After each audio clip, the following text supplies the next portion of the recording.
I actually had an idea too late of a really good name for this podcast before we called it the Think Tankards, and it would have been a shit podcast for wankers. Yeah, but I do Uh, think that might be yeah. taken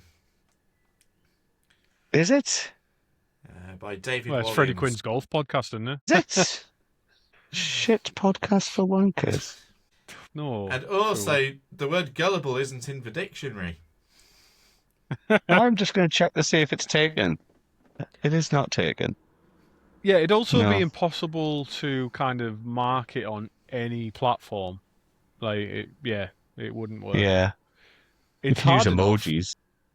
We've been stuck on the same amount of followers for about 3 weeks now, so part of me is just like, have we now reached our admittedly quite small audience and we're just locked This in is for our life peak. now? With This is our our small peak. group of... Yeah, I was like, we've just got a small group of autists who love us, and that's it. We're theirs now. That's fine. I'm okay with that. For now. What I do like is, I don't know whether I just have that kind of cult leader type vibe, is that I don't tend to have like a load of people, but the people I am involved with, I'm like quite tight with. So I think that's kind of like, I just need to figure out how to leverage that to get them to leave their families and come and live in the woods with me.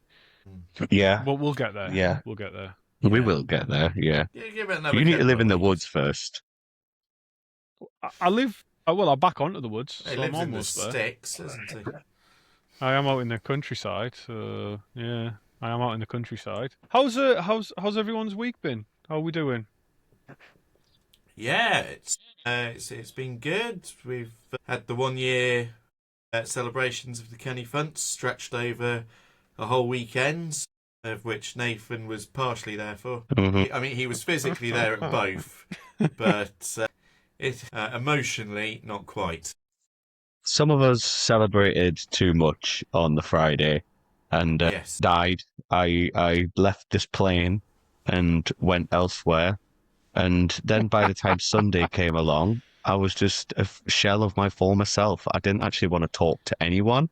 I had zero social battery left, like none at all. I just kind of turned up, did a very half-assed part of my set, and then sat down.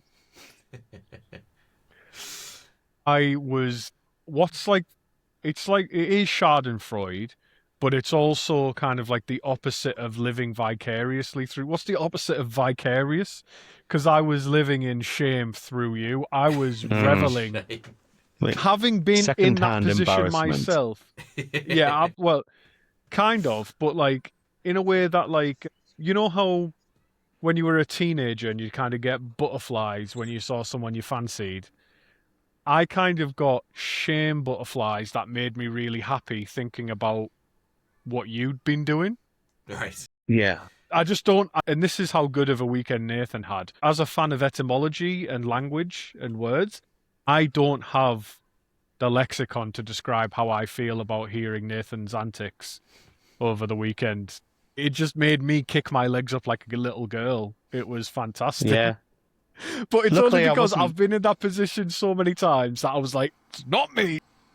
It happens. We went through it when we were talking about, I think it was when we were talking about like the Geordie dialect, and we were talking about the word whitey. Yes. Yeah, it just happens sometimes, and I just died. My whole body would not move. My consciousness was outside of it, and I just wanted to be left alone. And that's it. I survived. Which was a I shame because he was survived. emceeing. That is the worst part of it. Yes, forget to mention that it was the third third of the show, and I said to Ian, I'm dying.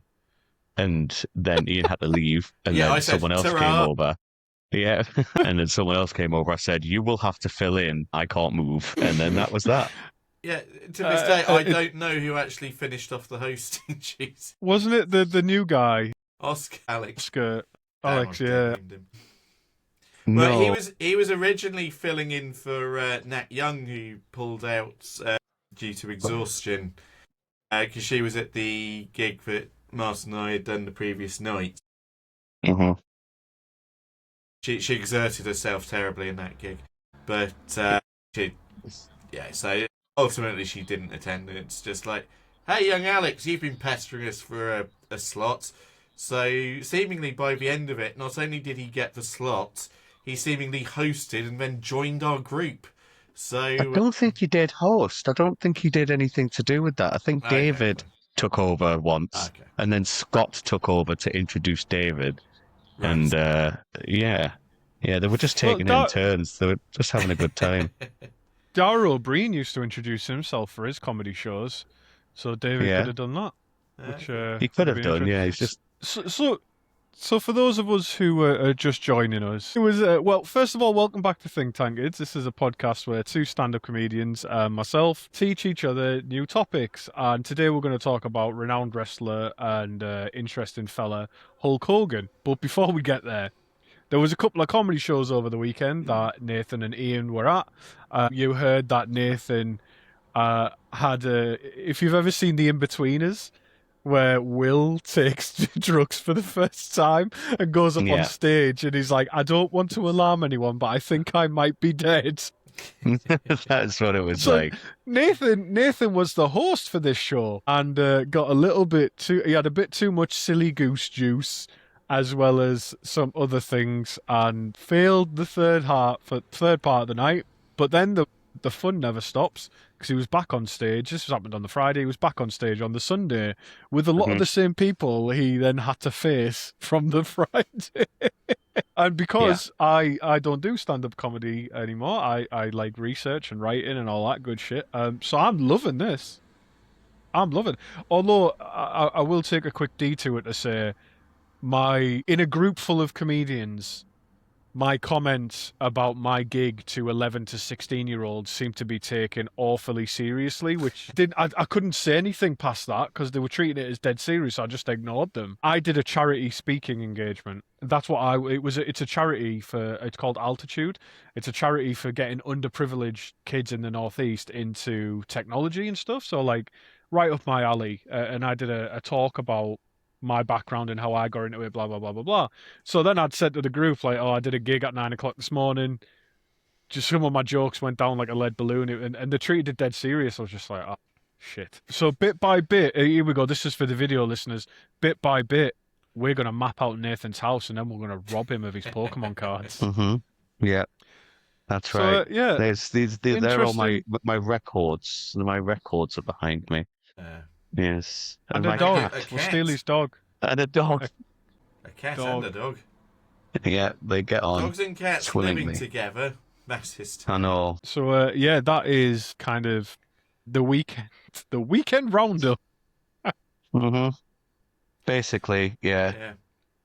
Also, you've had some news as well, Chris, haven't you? Oh, I've had a kid. Yeah, I've had Yeah. another kid. Oh yeah, yeah, yeah. I had my second child, a baby girl. Today's her due date, actually. So we're recording this on the 30th of June. Oh, well, she Today's her comes actual now. due date. Well, she's asleep in the other room, so yeah. That would But be weird. it's great. So for any parents out there listening and who've got more than one kid, I hope your experience is very similar. You can't just got back from the hospital and life just went straight back on. Like I haven't started my Yeah. paternity leave yet because I delayed it for a little bit because I had some training and stuff, and it's been a piece of piss.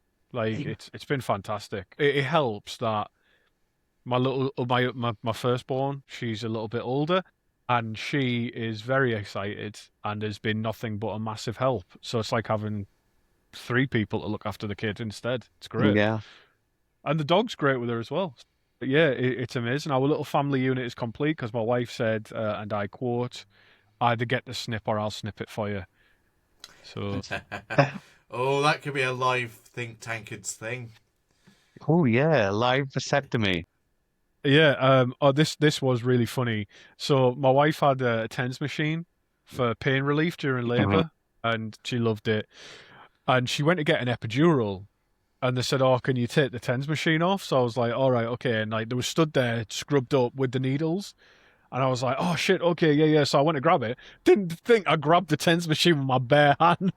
For It's Ian, electric currents. It's electric currents yes, yeah. going I through was very going to say for sticky Ian pads. Oh, and anyone who doesn't know, it gives you small electric shocks, and But they are good fun. we had it on there's a setting of 0, off, 10, max. My wife had it set to like 8.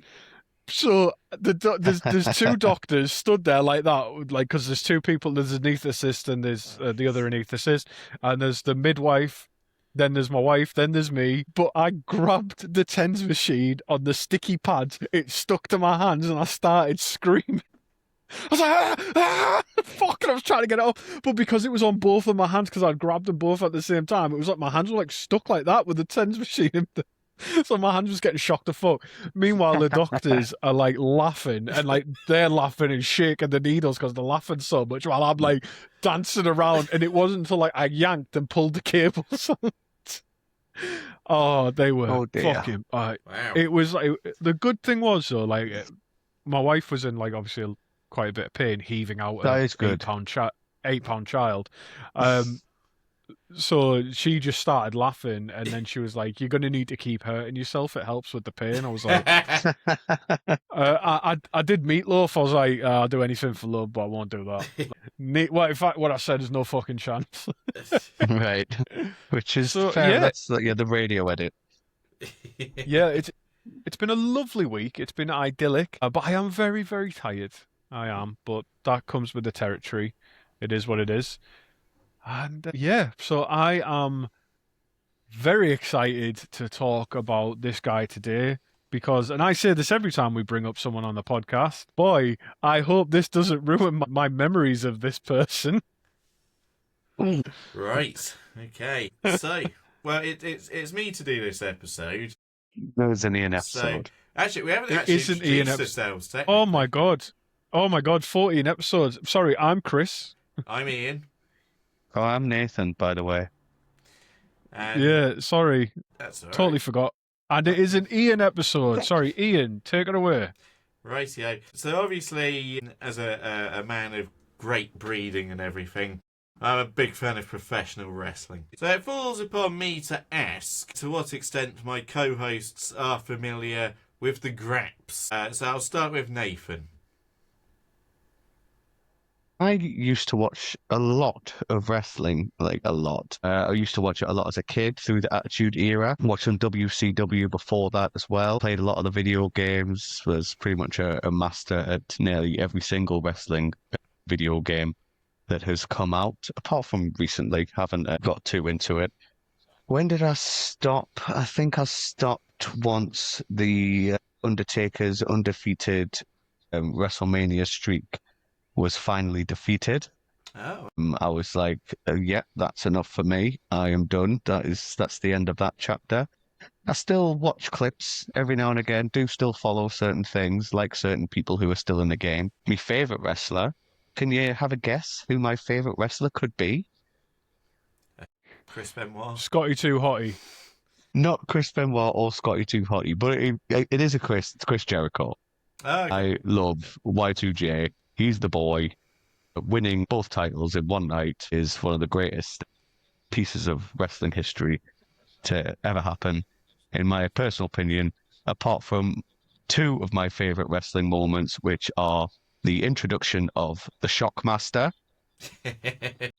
If anyone has ever not seen that video, please look up Shockmaster. You need to watch it. It's fucking hilarious.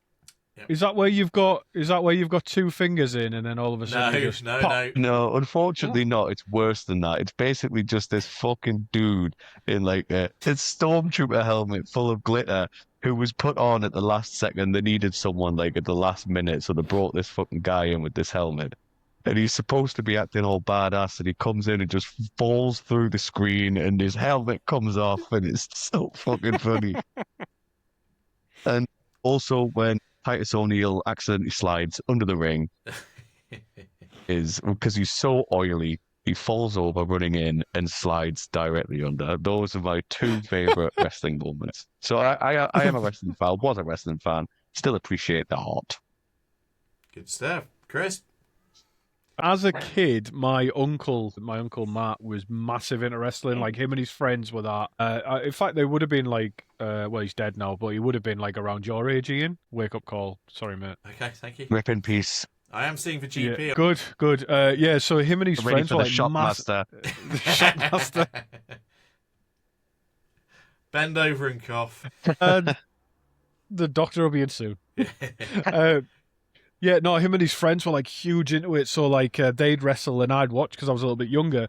And we used to watch like Sky One every Sunday when it was on like all day. Even like built a wrestling ring in the back garden What? with like sticks and ropes. So this is like late 90s, early 2000s where like, you know, we went outside to play that kind of stuff. So like I was always dead aware of it. And then I think when I was at college, there was like The Rock versus like John Cena or something like that. Yeah. Was that like Okay. Yeah.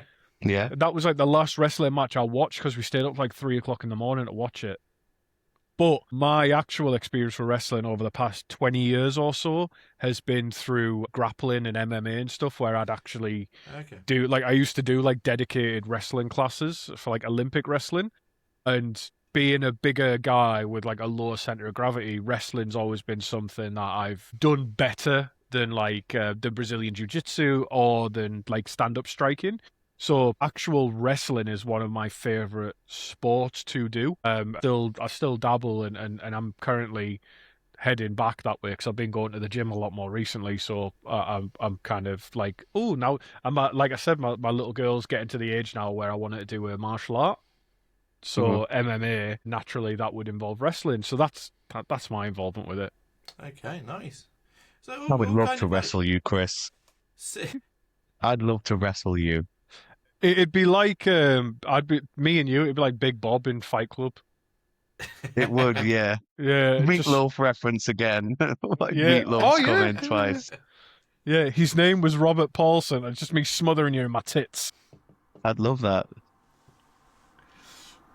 Okay, so it sounds like we all kind of were watching it around the same time in terms of like late 90s, 2000s, and then it's just a case of where we kind of fell off watching.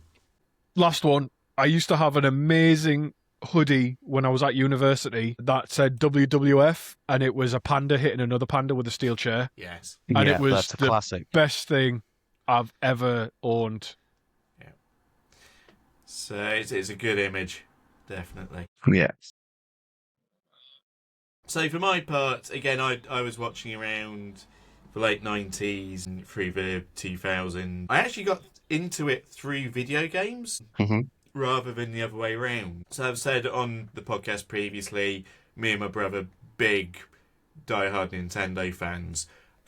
But the way we kind of got into it was like friends who also had like N64s would lend us like WCW versus NWO World Tour / Revenge, and we'd be playing these games and we're like, who? It's like we understood the concept of pro wrestling, but we had no idea who the actual wrestlers were.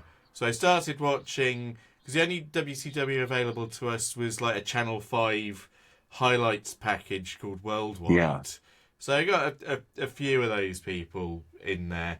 And then they started showing Sunday Night Heat and very select WWF pay-per-views on Channel 4 beginning in 2000 with the Royal Rumble, which is an amazing pay-per-view in and of itself. You have the street It's my fight with my favorite.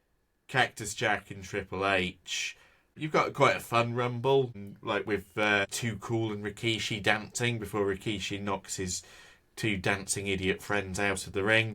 It just goes on from there.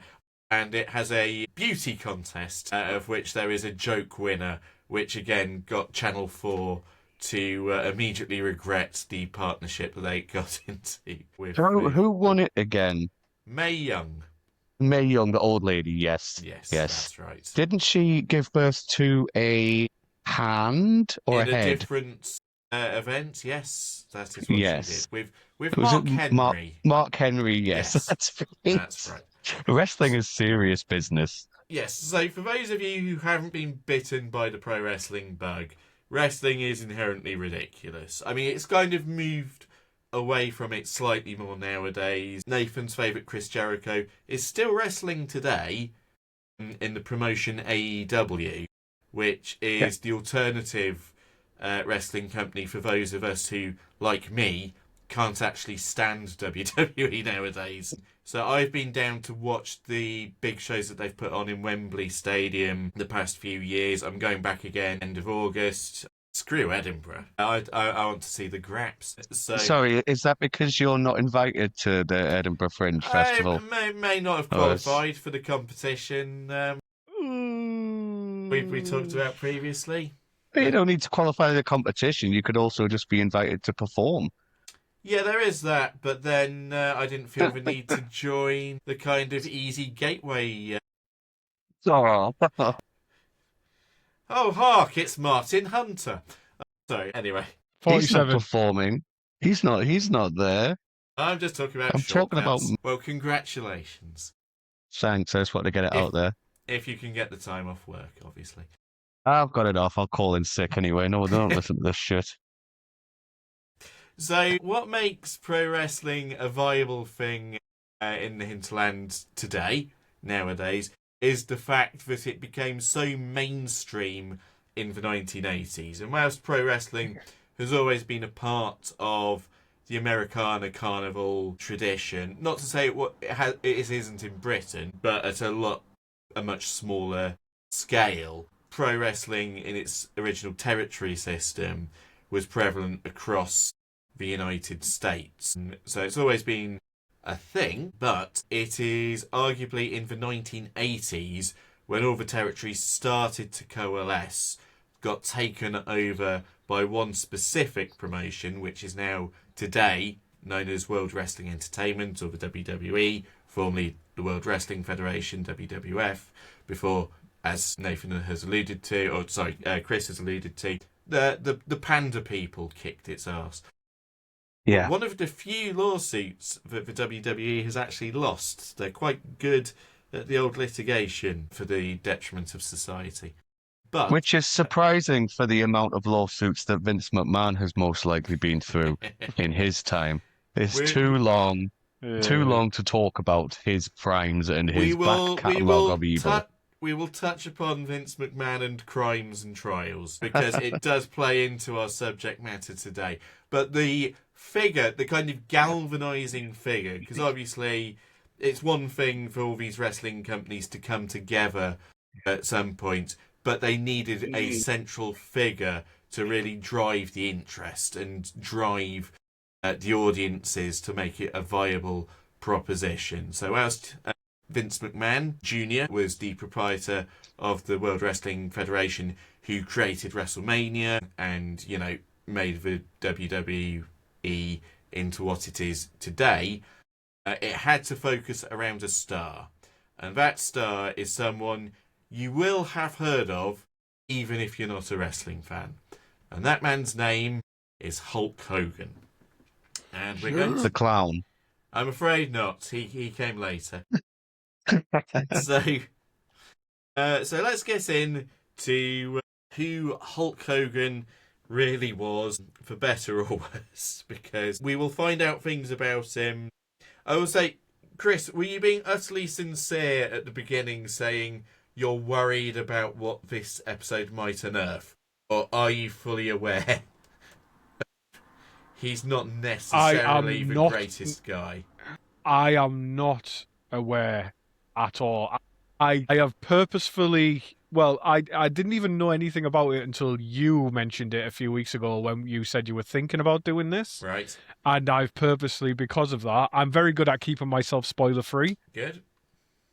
Because I read a lot of books, Sure. so I don't want people, So I don't know anything about the man. And to be honest, every time I think about him, it's like a coin flip about whether I'm actually thinking about the Hulk or the Hulkamaniac, or I'm thinking about Dog the Bounty Hunter. So, So this is going to be a live massacre of someone's childhood. Yeah, because as well, I've just remembered that I enjoy wrestling more than I thought, because before I met I was going to say current wife, I've only had one. Before I met my wife, when I was dating. Yeah, but when I was dating, I took a girl on a date to wrestling in Darlington at the Dolphin Centre is it Dolphin Centre in Darlington in Teesside? It was a pool, proper. Isn't it? Yeah, but it's like a community side of it as well. Yeah. Okay. And so I took a girl to like a proper wrestling show like that, and Chesley Street, the village near me, they do the show style wrestling as well, and I was really interested in it. So yeah, this is going to be fucking horrific for me. It might be. It might be. Just, or if only just because I was thinking it might not be just because when you were growing up, Hogan was starting to wind down his kind of active career, or certainly when you were growing up, he's probably more associated with the NWO and being a heel. I will try and explain for the etymology minded as much wrestling parlance as possible going through, and I think it's crossed over into common parlance today, but very quickly in wrestling, a face is a good guy, a shortened version of babyface, and a heel, which I don't think shortened for anything, is a bad guy. So if you turn face, it usually means a bad person coming to the light side. If it's turning heel, it's a good guy going bad. Yeah. For example, in real world, Elon Musk's heel turn was when he called that guy a paedophile for telling him that no, we can't send a little submarine down to save all those boys. That was the start of Elon Musk's heel turn. Great example. Absolutely. Yeah, we'll come up. We'll touch on another crypto bro later on, or tech bro, or one of those. Wow. There's like a weird little intersection in things I'm interested in because, so I'm a big fan of like horror films and horror media. And I've mentioned before in this podcast, there's a channel I watch on YouTube called Dead Meat, and every year they do the Horror Royal Rumble, where they play the latest wrestling game, but all the characters are custom characters to be like custom horror characters. So you'll have like Pinhead fighting Reagan from The Exorcist, lovely, and stuff like that.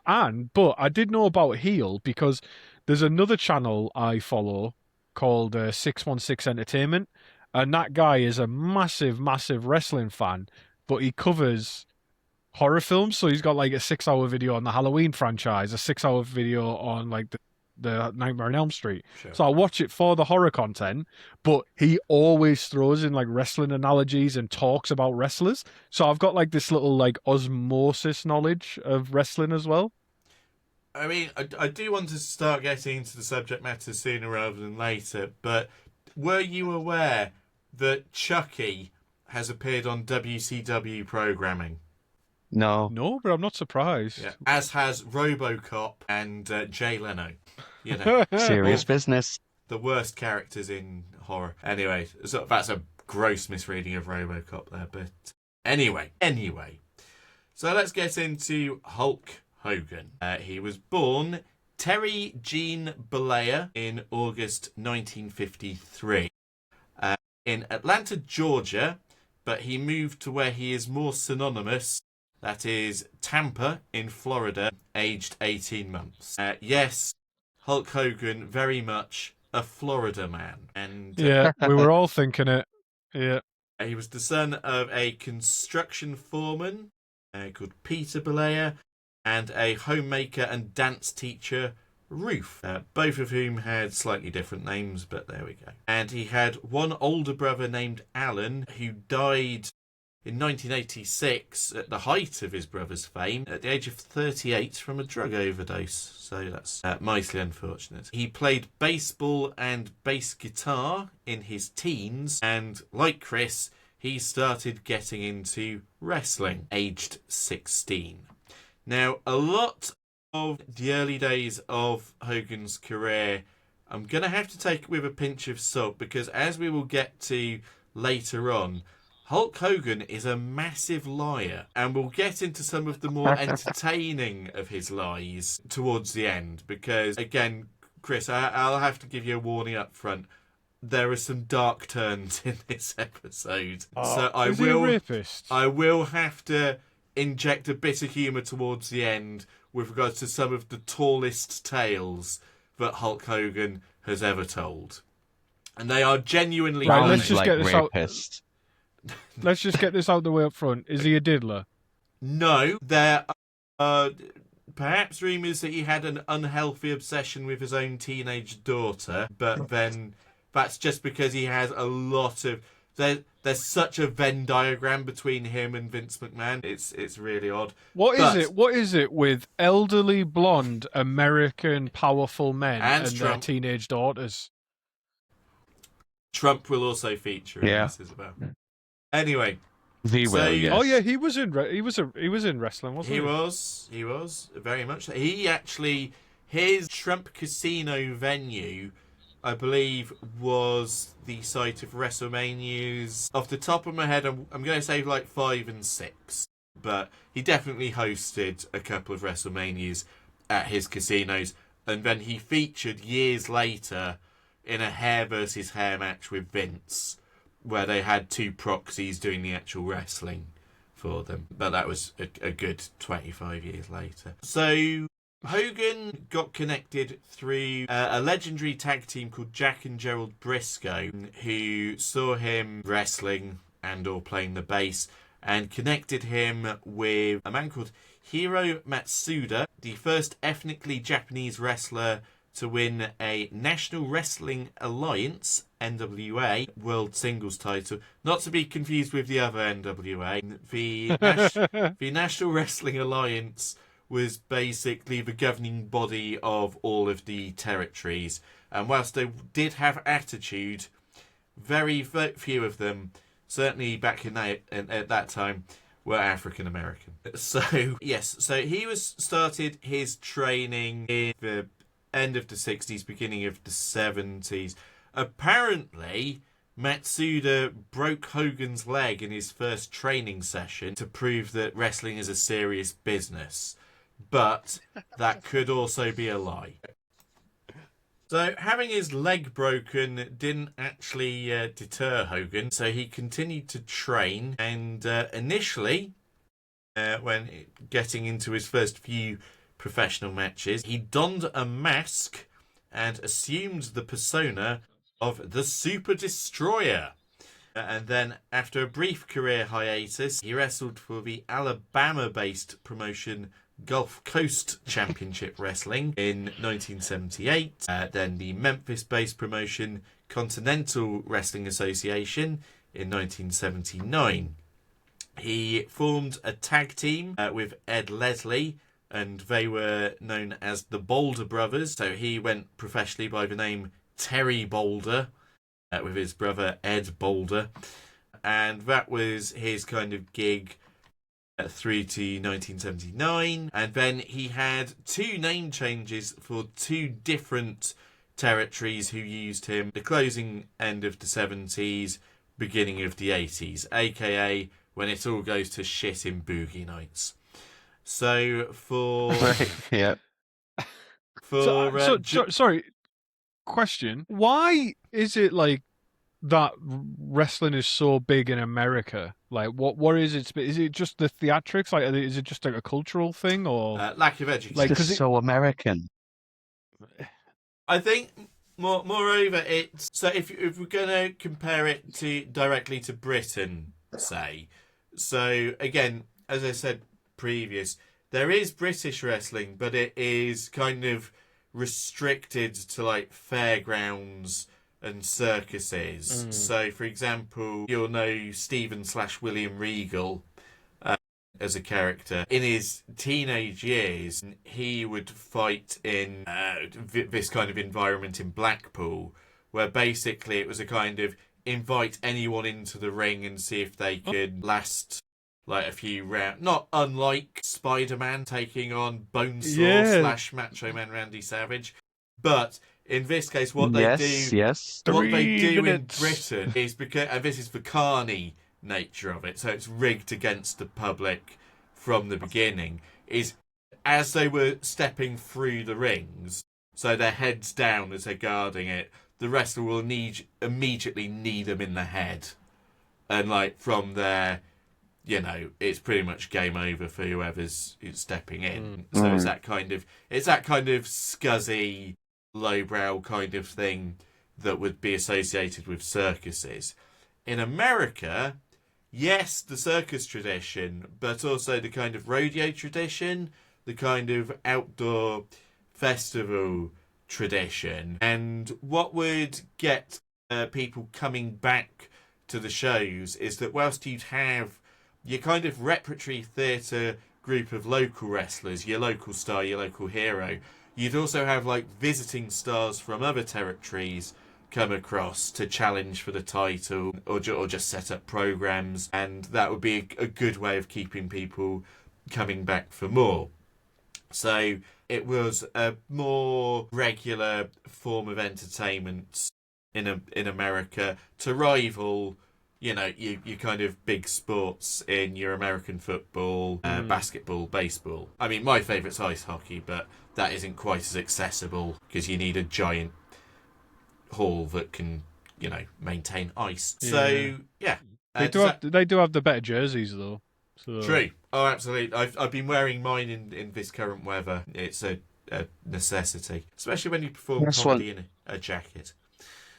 I just want to state that we mentioned the Spider-Man scene when he's fighting Macho Man Randy Savage, aka Bonesaw, and there's a very problematic part in that where Spider-Man says to him, "That's a cute outfit. Did your husband make it for you?" Now, Bonesaw could have said, "Yes, actually, yes, he did," and that's okay. It is still June. In time of recording, it is still Pride Month. We are here for you, Macho Man Randy Savage. Mm-hmm. Until midnight, then you're getting lynched. Yeah, till midnight, then you can go fuck yourself.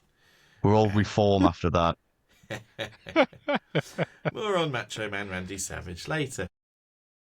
So he was renamed twice at the beginning of the 80s.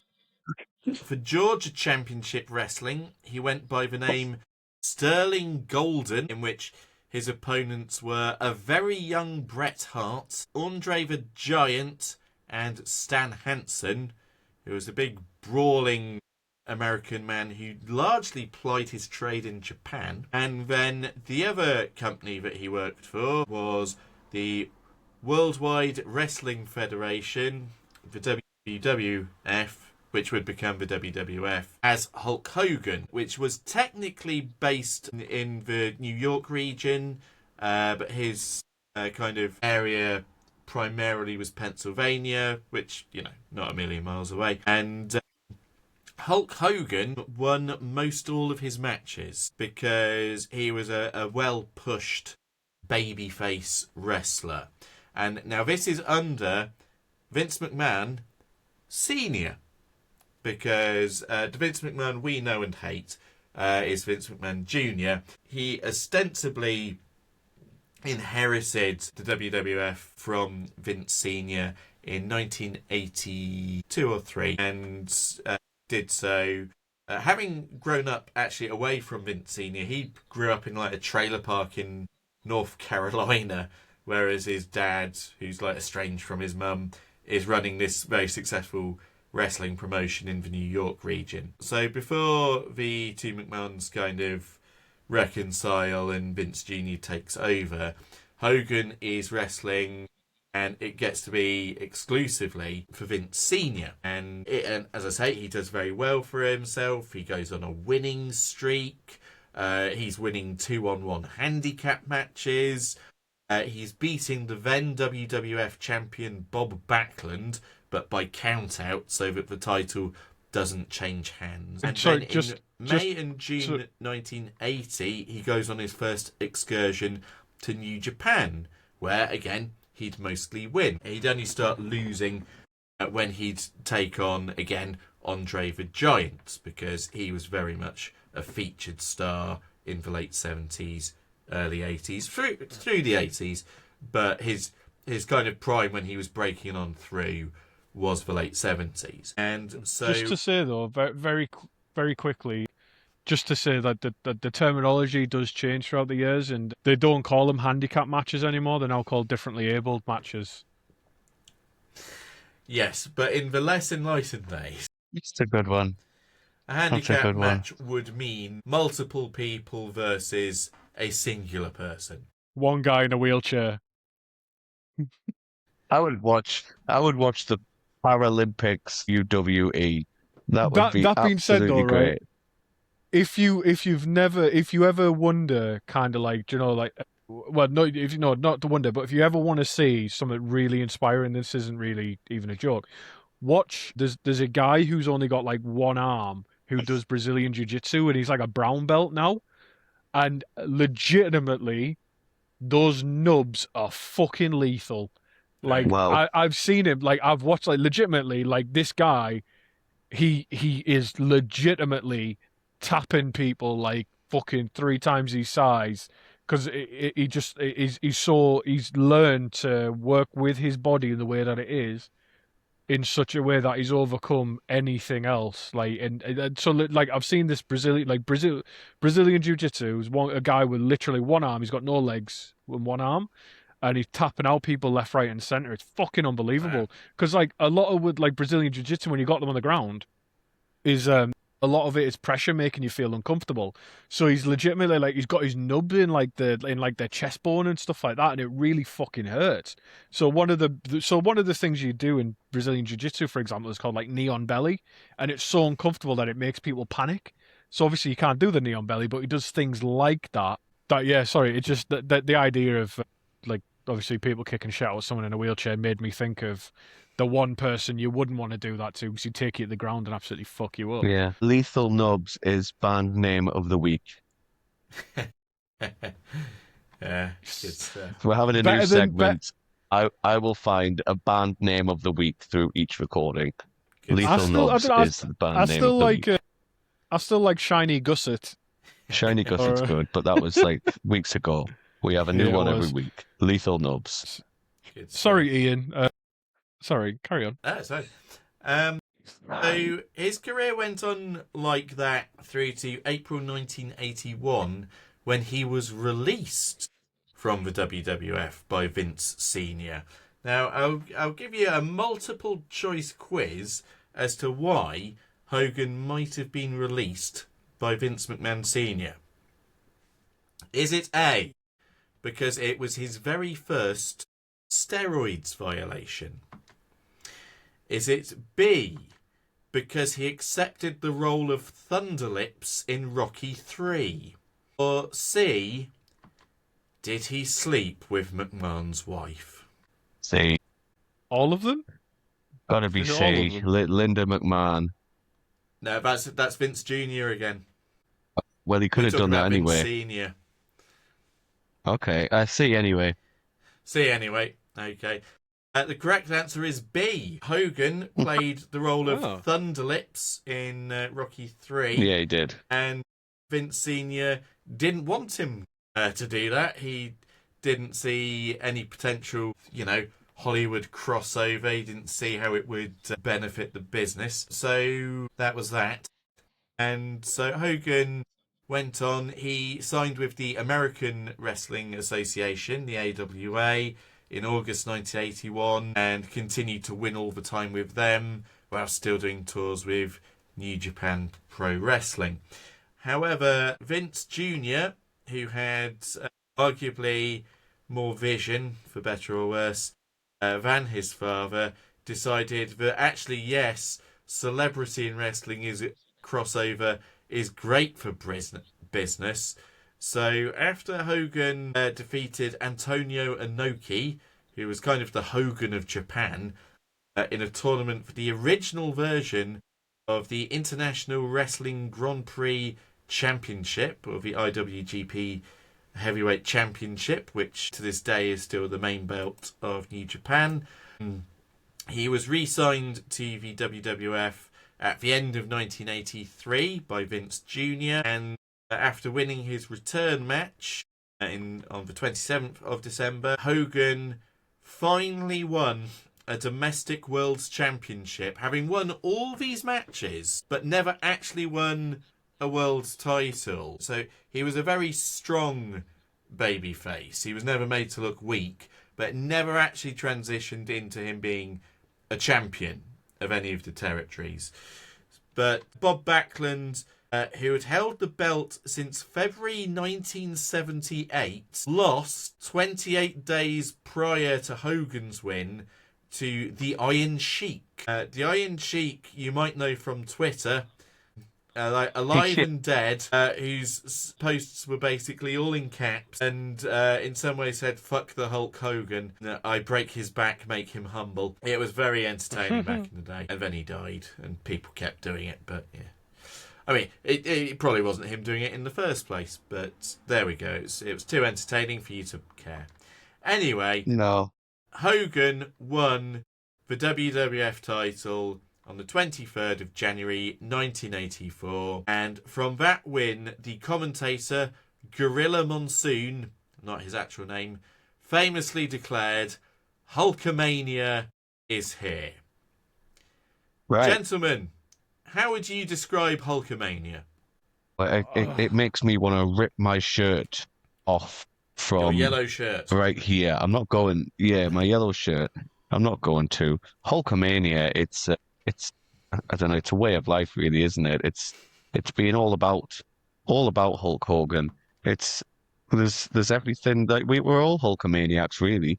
Some didn't even know we were Hulkamaniacs until certain things happened, and then we Well, were Well, told we were Hulkamaniacs. for me, it's always sunny in Philadelphia where they're talking and get Charlie and Mac are talking and they're calling each other people jabronis all episode. Hmm. And then they're saying like, well, now he's going into a state of Hulkamania. It's like nothing can hurt him. It's like a Caesar of strength. And then later on, they're like, he's blonde. He's got the Chinese hair and the skin of a hot dog. So I would describe it as a very strong state of a very aesthetically unique individual. But no, isn't it? Hulkamania is just like this is the point in the film where the montage would start and sure, the yeah. newspaper titles go So- across the screen. Hulkamania is basically the word you would use for the fandom surrounding Hulk Hogan in this era. So in this era, he'd come out wearing yellow and red attire, customary yellow kind of trunks, yellow and red boots. In later years, a bandana because of his very unique hair, or lack thereof. And we have a question. Have you seen the video of all the blokes that are on? I think they're just out on the drink, and they're on a train station, and there's some police that stop this man and say they're looking for someone who's been causing trouble, who's dressed in fancy dress like Hulk Hogan, and he's wearing a yellow t-shirt, a red bandana, and he's got like a horseshoe tash, but all his mates dying laughing because it's just how he dresses all the time. He's not actually in fancy dress. They're all like killing themselves, and even the police are just killing themselves laughing because he's like, "What fancy dress?" It's great. He comes out to a theme tune that has been written by wrestling manager and indeed real life manager Jimmy Hart, no relation to Bret Hart and family, called Real American.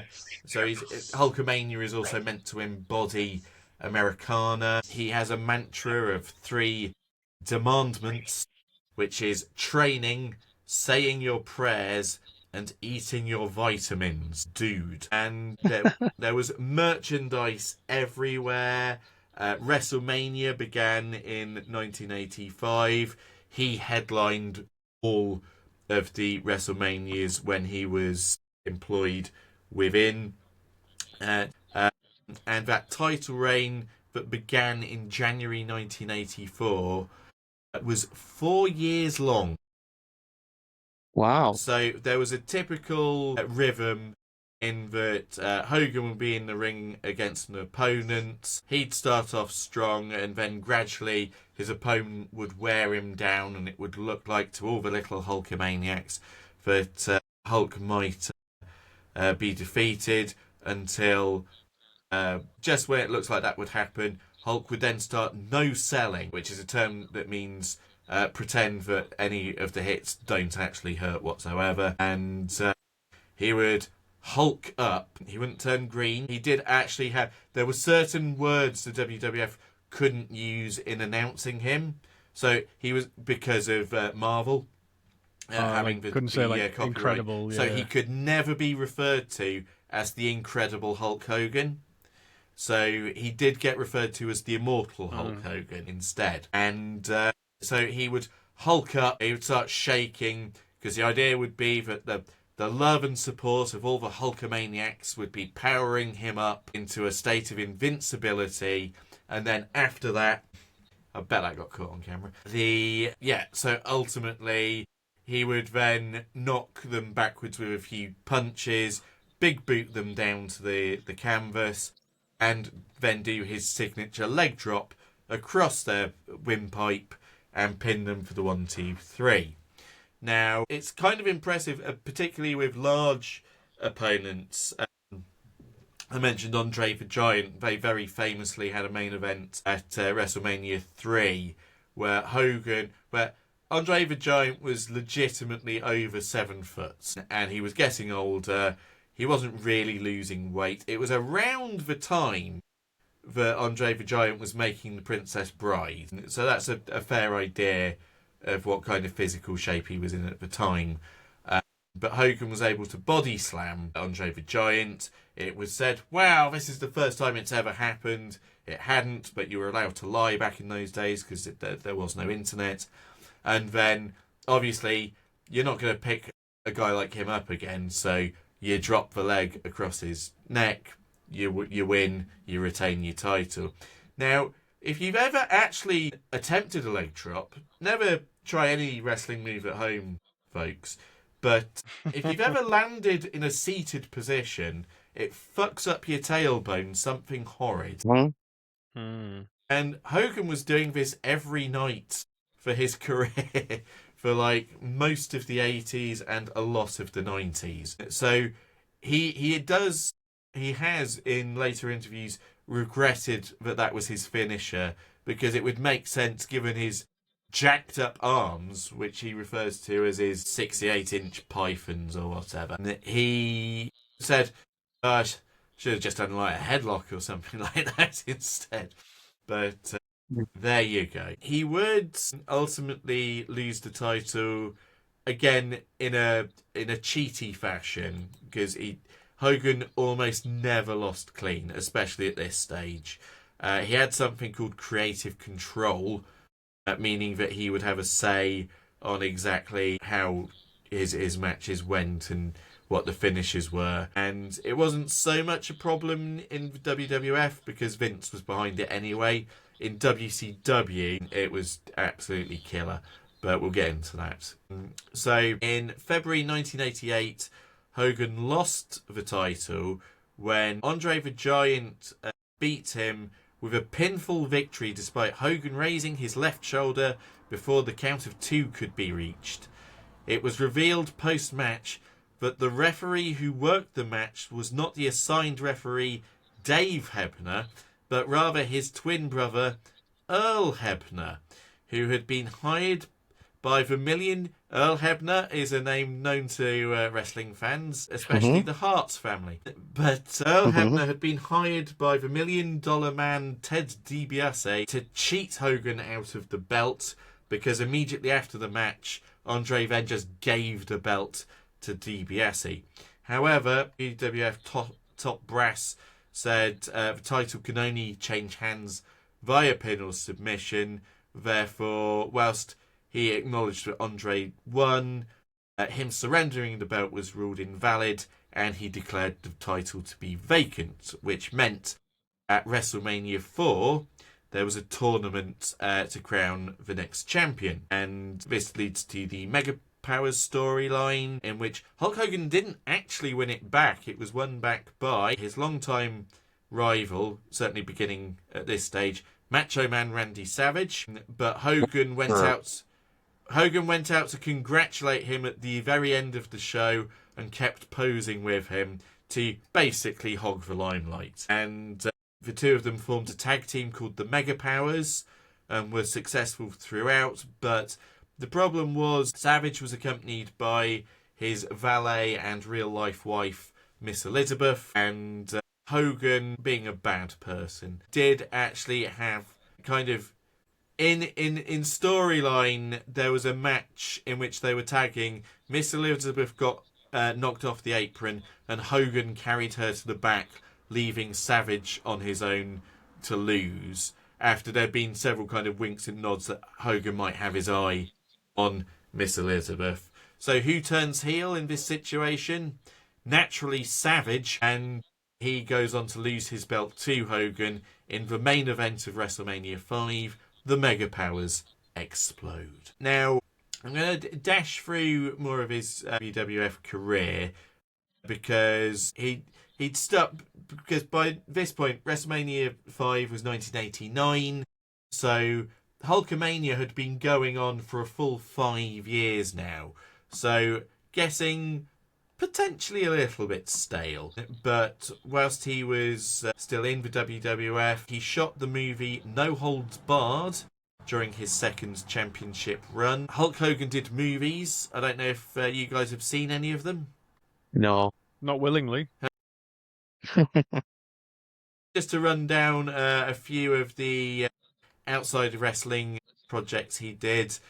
There was No Holds Barred, where he played a fictional version of himself, standing up to evil TV barons. He had a TV show called Suburban Commando in 1991, in which he rode a speedboat around Florida. Quite famously, there was Mr. Nanny in 1993, a family comedy in which he looked after children, but proved not to be completely good at it, but they were under some kind of threat. And then in the mid-90s, Santa with Muscles, where he played a man who lost his memory and thought he was Santa. Jesus, I've not watched. I haven't watched like Hulk Hogan, but I have watched a lot of wrestling films with. There's a really good actress, Angela White. She does a lot of wrestling. Her films are fantastic. Yeah, her films are amazing. So I would heavily recommend you watch that. She's very good at submission holds. Yeah. She turns face towards things quite a lot of the time. It's good. I'm gonna watch some after this.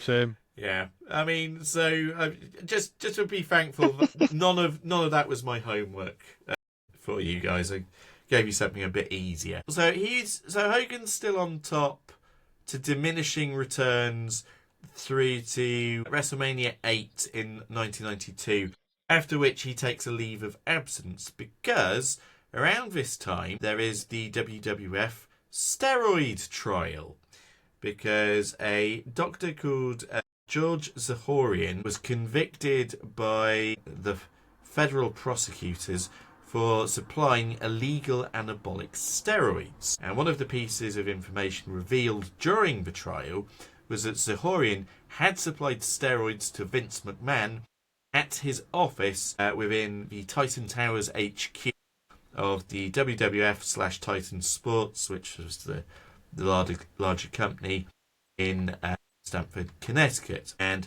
Zahorian started working with federal prosecutors who had McMahon in their sights. So, not being a total idiot, Vince decided that he would close down his passion project in 1992, the World Bodybuilding Federation, which only had lasted a year. But if you're going to try and play down the accusation of steroids, a bodybuilding federation is obviously not the right way to progress. That didn't stop him being indicted in November 1993, by which point Hogan's contract had actually expired with the WWF. He had his last match at the King of the Ring pay-per-view in June of that year. And the trial was set for July 1994, with 3 charges going forward to the actual trial, 2 counts of distributing steroids, and 1 of conspiracy to distribute steroids. So where does Hogan fit into the overall trial? He was the key witness for the prosecution. Now, Hogan had denied on a talk show called the Arsenio Hall Show in 1991 as to having ever taken steroids. He said, it was all prayers and vitamins and training. So, obviously, to look like Hulk Hogan, that's all you have to do.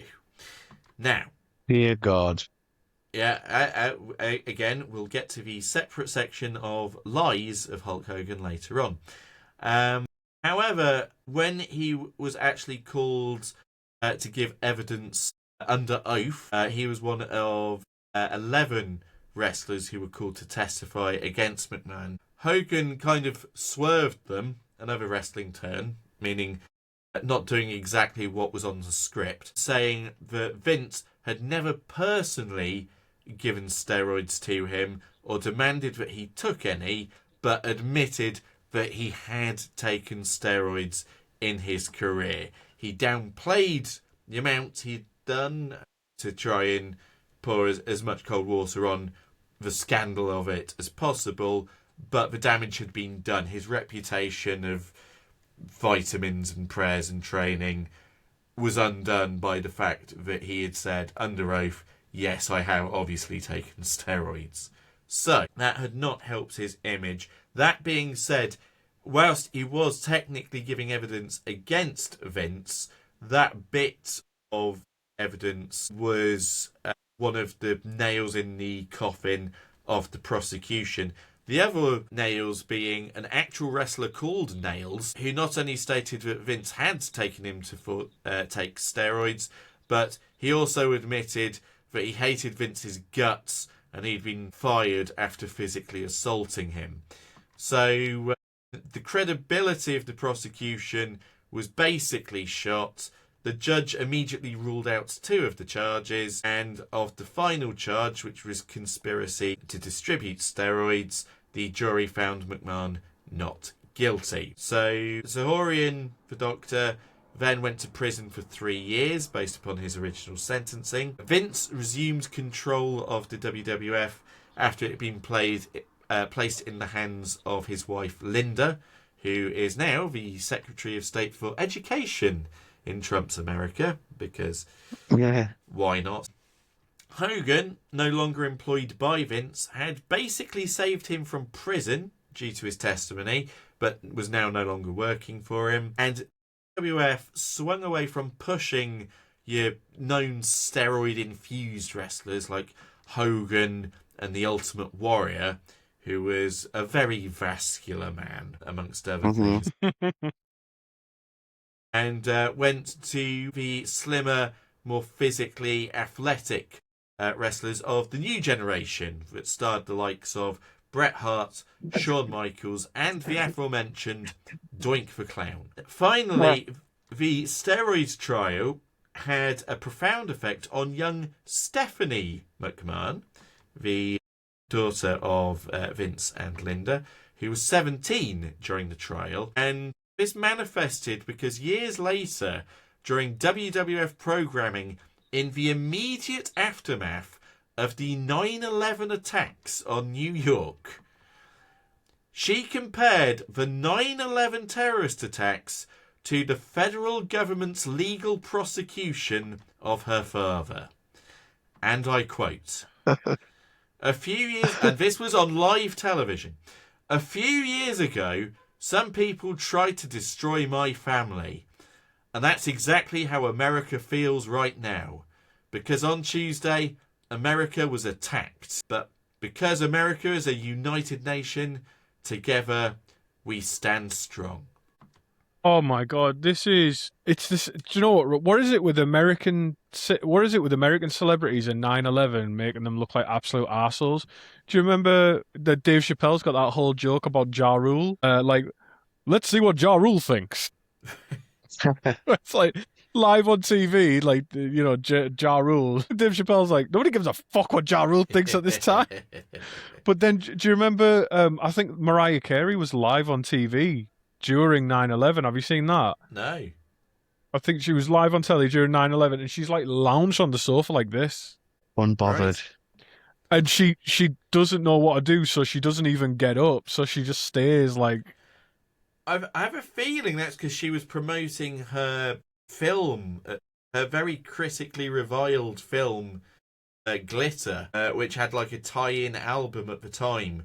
But, I mean, it was reviled because it was bad, but also no one went to see it because of 9/11. In the same way that Trey Parker and Matt Stone had a very short-lived George W. Bush sitcom called That's My Bush, that came out like the week before 9/11 or something like that.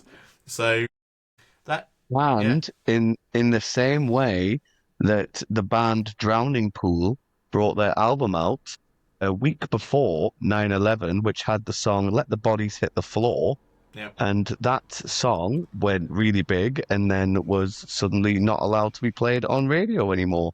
And they did not do as well as they should have done as a That band. and so many other songs, like Yeah. the Jump by Van Halen. Burning Down the House by Talking Heads. You know, Yeah. there was a weird amount of sense, like Gay Bar, well, no, that was 2003. But The band. I remember Top of the Pops edited "Let's Start a Nuclear War." I think that was more Iraq War related. Anyway, It was a whip, wasn't it? Let's yeah. start with... It's not just. So I remember studying this at college when I did politics, but not just American celebrities making 9/11 made them arseholes.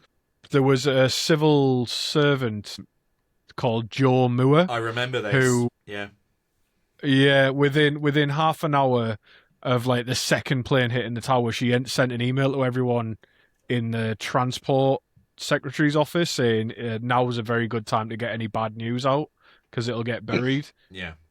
And that ended up. I think that ended up with him resigning because like wasn't it like you had to stand by like it was like stand by your civil servants. It was a woman, Joe Moore. I remember her face being plastered. No, I mean like didn't the transport secretary resign or something because someone's more senior than her was really got in trouble for it because it was like he was.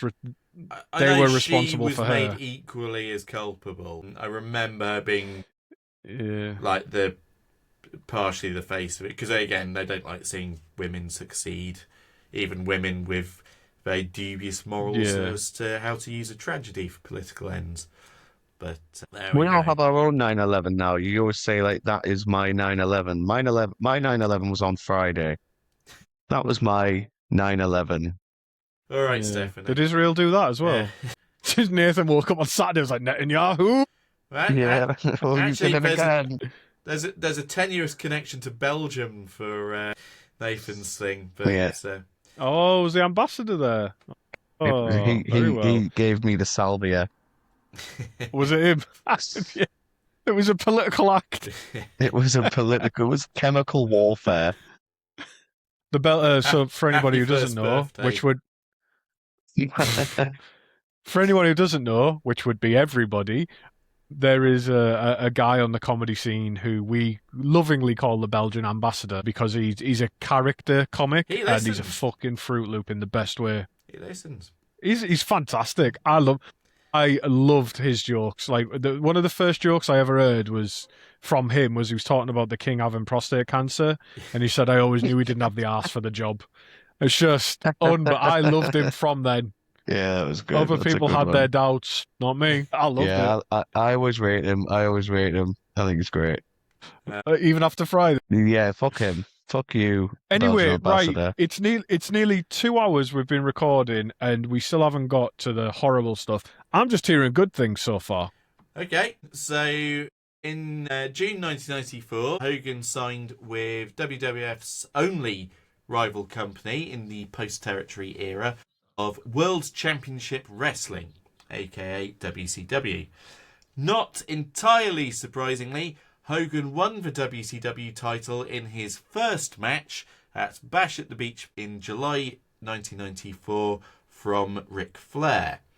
As this was around the time of the steroid trial, Jesse the Body Ventura, as the color commentator, was noticeably absent in the main event for reasons that will become obvious later. Hogan was not restricted from being able to bring his trademark yellow and red attire and Hulkamania aesthetic across, therefore continued to basically do the same thing, notwithstanding the fact he was now 40 years old and playing the same character that Vince McMahon Jr. had made his top star 10 years previously. By which I mean he was stale, but he was at least in a new environment.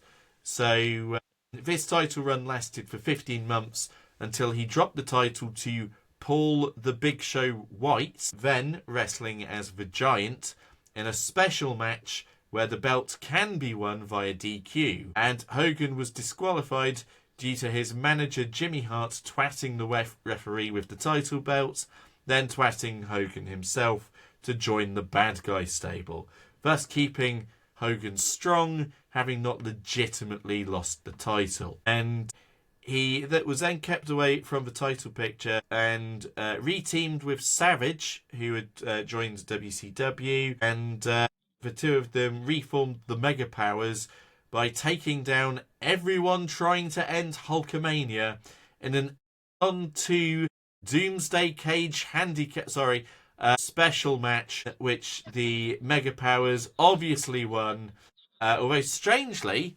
Savage was allowed to get the winning fall. More on that later. Now, during this period, and this is where the homework comes in, we had another side project of Hogan's, which is that he released an album with it was Hulk Hogan and the Wrestling Boot Band, comprising of him, his wife, Jimmy Hart, and some guy called JJ Maguire, and the album was called Hulk Rules, which came out in July 1995. A summary of the entire album from whatsculture.com describes it thus. Hulk Rules is probably the perfect representation of Hogan's career in music form.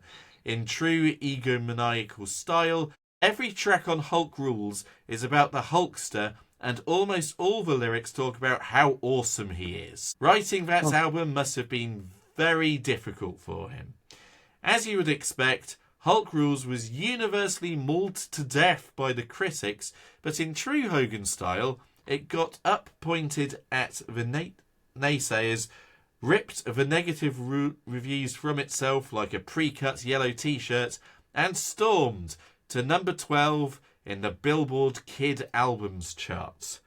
So, Hulk Rules in its entirety is available on Spotify, and the homework I asked my co-host to do was specifically to listen to track number 9, Hulkster in Heaven.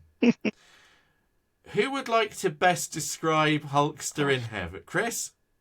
I hoped it was about a woman he loved, only to find out it was about a dying child. Yes? And it was weird. Did he sing? Was he singing? That's him singing. Are we sure? Oh, yes. Are we sure? Oh, yeah. Because it didn't really sound... yeah, and it's... you said he was wrestling at Wembley, but one of the things I saw on Genius.com when I looked at the lyrics was like a big note saying he wasn't there at that time. So I was just like... Yeah, I can... Okay. Can elaborate. Chris, are you? But... Have you done any? Yeah. Before you do, I just want to ask: are you aware that it is a specific child that he's talking about? No, it's not Macaulay Culkin. Okay, go ahead, Ian. Okay, now it has been. So yes, the song is ultimately about a young Hulkamaniac who has died, and Hulk singing about how sad he is that the young Hulkamaniac has died, but there'll be one less seat at Wembley when he goes there to wrestle. So again, the genius thing would probably be, sidebar, Hogan didn't wrestle in Wembley in his career. Whether or not that's true, I've not actually looked up. Doesn't really matter, apart from the fact that it implies that the Hulkamaniac in question is British. Now, it might not have been... There are disputed accounts about this, but the Hulkamaniac that apparently the song is dedicated to is James/Jamie Bolger. Jesus! Now, for those of you who don't know, No. James Bolger was very famously a near 3-year-old boy who was brutally murdered by 2 10-year-old boys who abducted him from his mother as she was paying for some groceries, led him away, and I was not aware until I actually looked up Bolger's Wikipedia article exactly what had happened to him. It made me feel... It's not suitable for life. It's absolutely yeah. sickening. And the reason it keeps getting brought up in the news is with the UK's attitude as to exactly how should Crime and Punishment fit the two 10-year-olds who were responsible for his murder.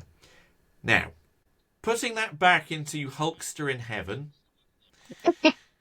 lyrics, I read it in the papers, I saw it on TV, I guess there'll be one empty seat when I wrestle at Wembley. I used to tear my shirts, but now you've torn my heart. I knew you were a Hulkamaniac right from the very start.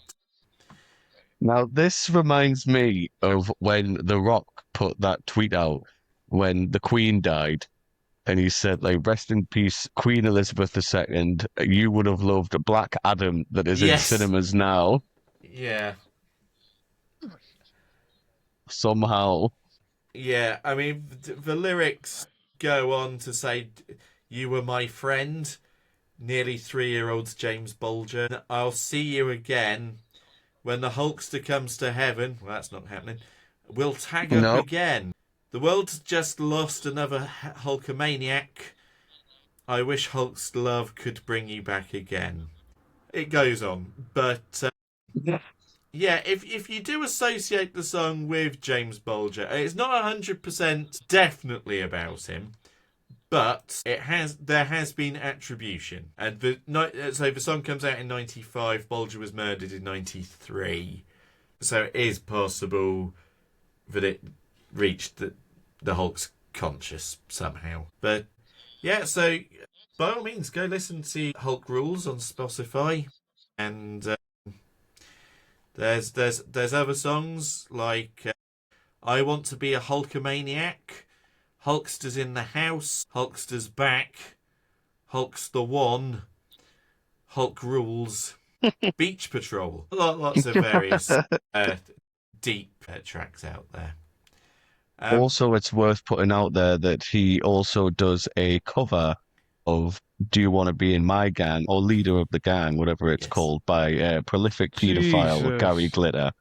Not in this album, but as a separate. Not in this album. That's a B-side. It wasn't good enough to make the album. It got moved away for absolute ditties like Beach Patrol. Yes. Chris, you look somewhat devastated. Look, I'm sorry. I mean, I don't like dead air, but like, No. what the fuck? That was like, I know. It happened in, I think, like 1991, 1993, something like that. 93. 93, yeah.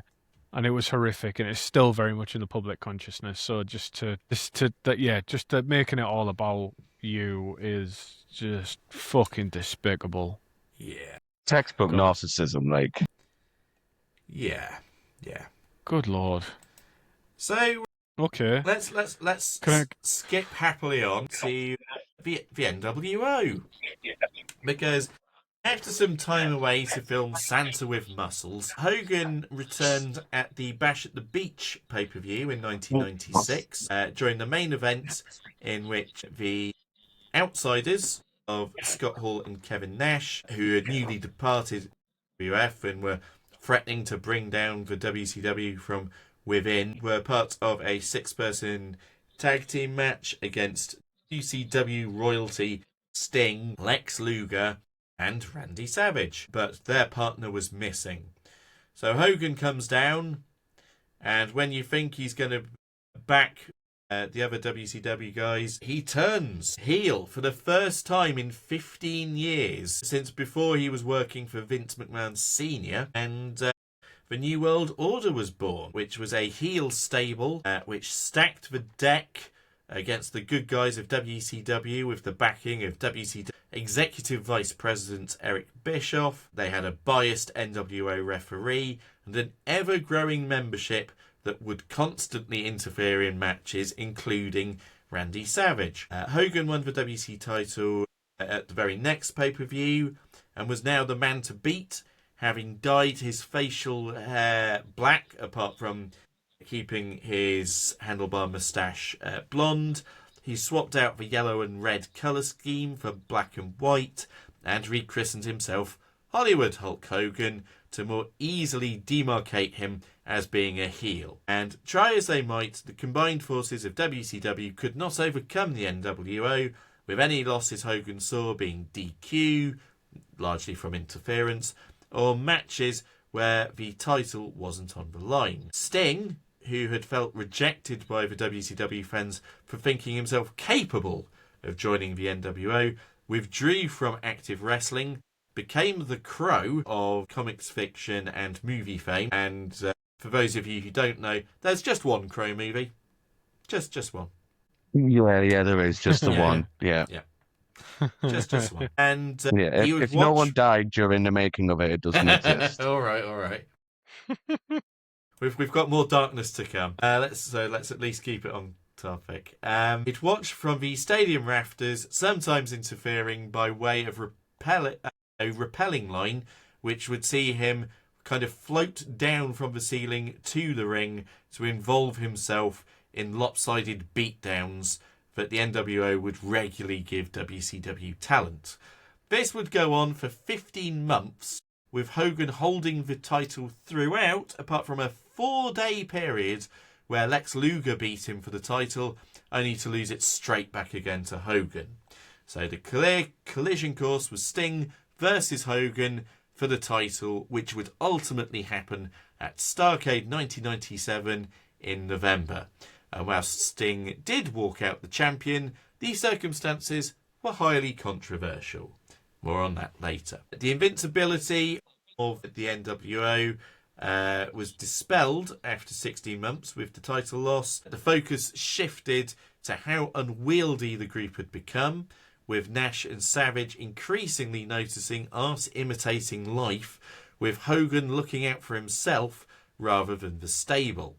This manifested in Savage, who'd ended Sting's title reign at Spring Stampede 1998, losing it the following night on Monday Night Nitro to Hogan, after various wrestlers interfered, such as Bret Hart and the Disciple for Hogan and Nash for Savage.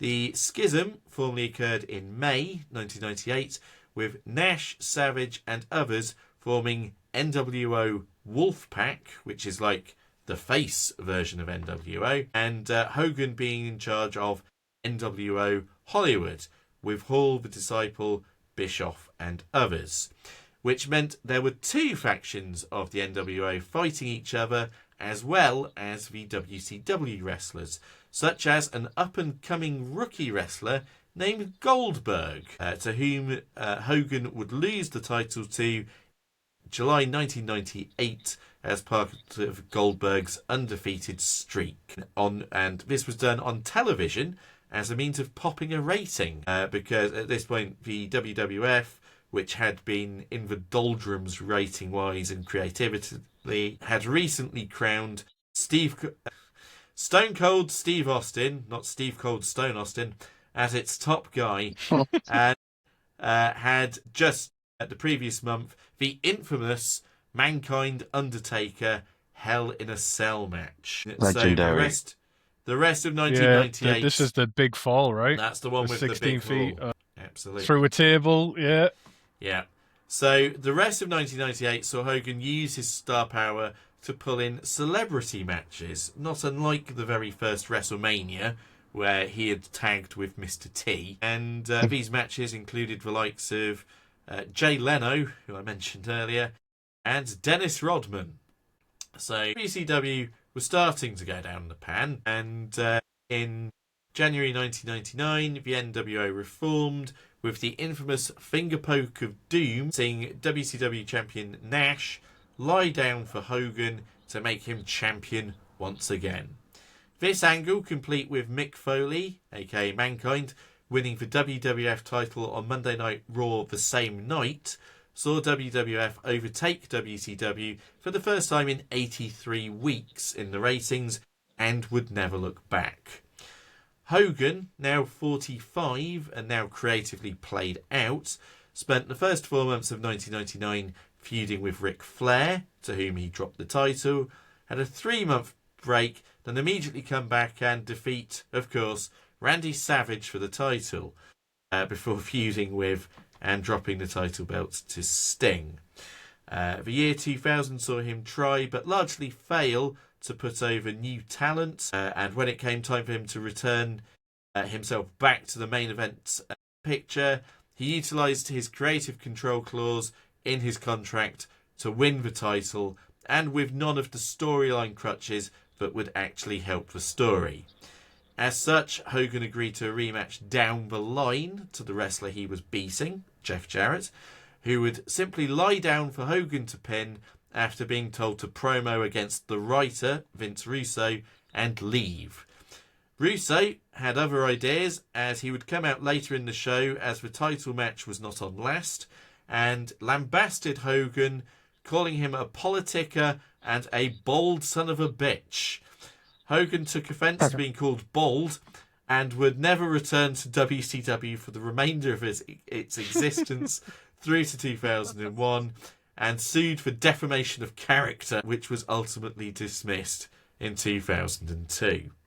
And can I just ask, because we went to the 2000s, and I know that there is a very controversial WCW World Heavyweight Champion in the early 2000s, which is WCW Champion David Arquette. Yes. Yeah, he was champion for what, 4 days? Where was Hulk Hogan during this? Was he involved? This was the same year. I'm trying to recall exactly which part. It was like January, I think it happened. It was early 2000. In that case, this would be around the time Hogan was trying to put over Billy Kidman. Right, okay. So he was other occupied, and then David Arquette, the actor, got the title. David Arquette was largely working a program with Diamond Dallas Page with regards to that, because it was all tied in to the WCW related movie starring David Arquette, Ready to Rumble, which I've never actually put myself through, but there are a lot of WCW stars featured in that, because it does involve basically the main characters being big fans of wrestling and a fictional wrestler who they're trying to rehab so that he can win back the title and things of that nature. But that was very much the year 2000 style of booking. Yeah, it was a load of shit, load of nonsense. Sorry, carry on. I thought that needed to be included. That's fine. Okay, so having exited WCW over the summer of 2000, Hogan took his time away to get double knee surgery, and having a single match at Jimmy Hart's XWF in November 2001 before returning to WWF alongside Hall and Nash as the original NWO iteration. Now 48, plans of keeping the NWO together were dismantled pretty quickly when Hogan faced The Rock in a dream match at WrestleMania 18. Any memories of that? WrestleMania 18. So yeah, I think so. I think I was probably around about 11 or 12, around about this time. But you don't remember being particularly impressed by it is The Rock and it is Hogan in a match? I never really liked Hulk Hogan. I always found him really boring. Yeah. It's a different style of wrestling at the time, so that's absolutely fair. Yeah, I think that's what it was. Yeah, I was more when I was younger. Definitely, I was way more interested in the very weird and wonderful people. I loved Gangrel, and I liked Gold Dust, and they were all jobbers, but they were weird. And then later on, people like the Boogeyman and things For like me, that. it was like I love the freaky wrestlers like Kane and The Undertaker, Rey Mysterio. Apart from, unless you were Goldberg because of the spear, I basically wasn't interested if I could see your full face. Yeah. And everyone used to say at school, because I was a big fat kid, that I was like Rafiki. Rikishi. Rikishi. Rafiki is the monkey from The Lion King. Lion King. Rikishi? That's the one I meant. Well, I was like Rafiki as well. I was always throwing stuff at people. Yeah. Asante Sound, a squash banana. The idea of bringing the NW back long term didn't really work out, because during his match with The Rock at WrestleMania, the crowd reacted very kindly to Hogan, who was technically the heel in the match. And so the two wrestlers kind of improvised with The Rock leaning in to play the heel a bit more. The Rock would win, as planned, but the reaction saw Hogan reject Hall and Nash, leave the NWO behind, and the stable would not survive this, as Hall would leave the company in May and Nash would tear his quads in July, and therefore Hogan returned to the red and yellow Hulkamania aesthetic. This hilariously led to Triple H dropping the title he just won at the main event at WrestleMania to Hogan the following month.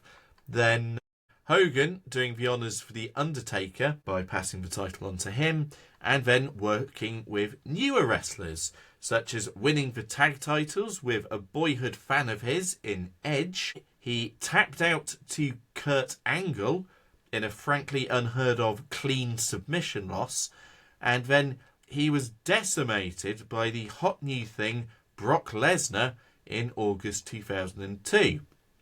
But as Hogan could only be generous for so long and only agreed to a rematch with Lesnar if he got his win back, Hogan was not used for the rest of 2002.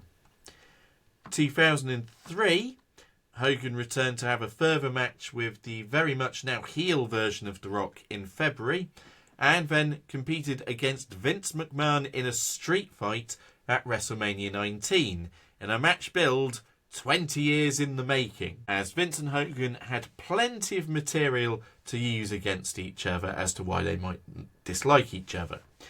Hogan and Vince continued to feud after WrestleMania with the not entirely good gimmick Mr. America, but after being creatively dissatisfied and complaining about his WrestleMania payout, Hogan left WWE again in June 2003. He was inducted into the WWE Hall of Fame at WrestleMania 21 in 2005, where he showed up to... he also showed up to save the mentally challenged wrestler Eugene. Again, my script said handicapped. Eugene. Fucking hell. And so Hogan was saving him from Muhammad Hassan, the wrestling terrorist, and his manager Davari. They had wrestling terrorists back in the day.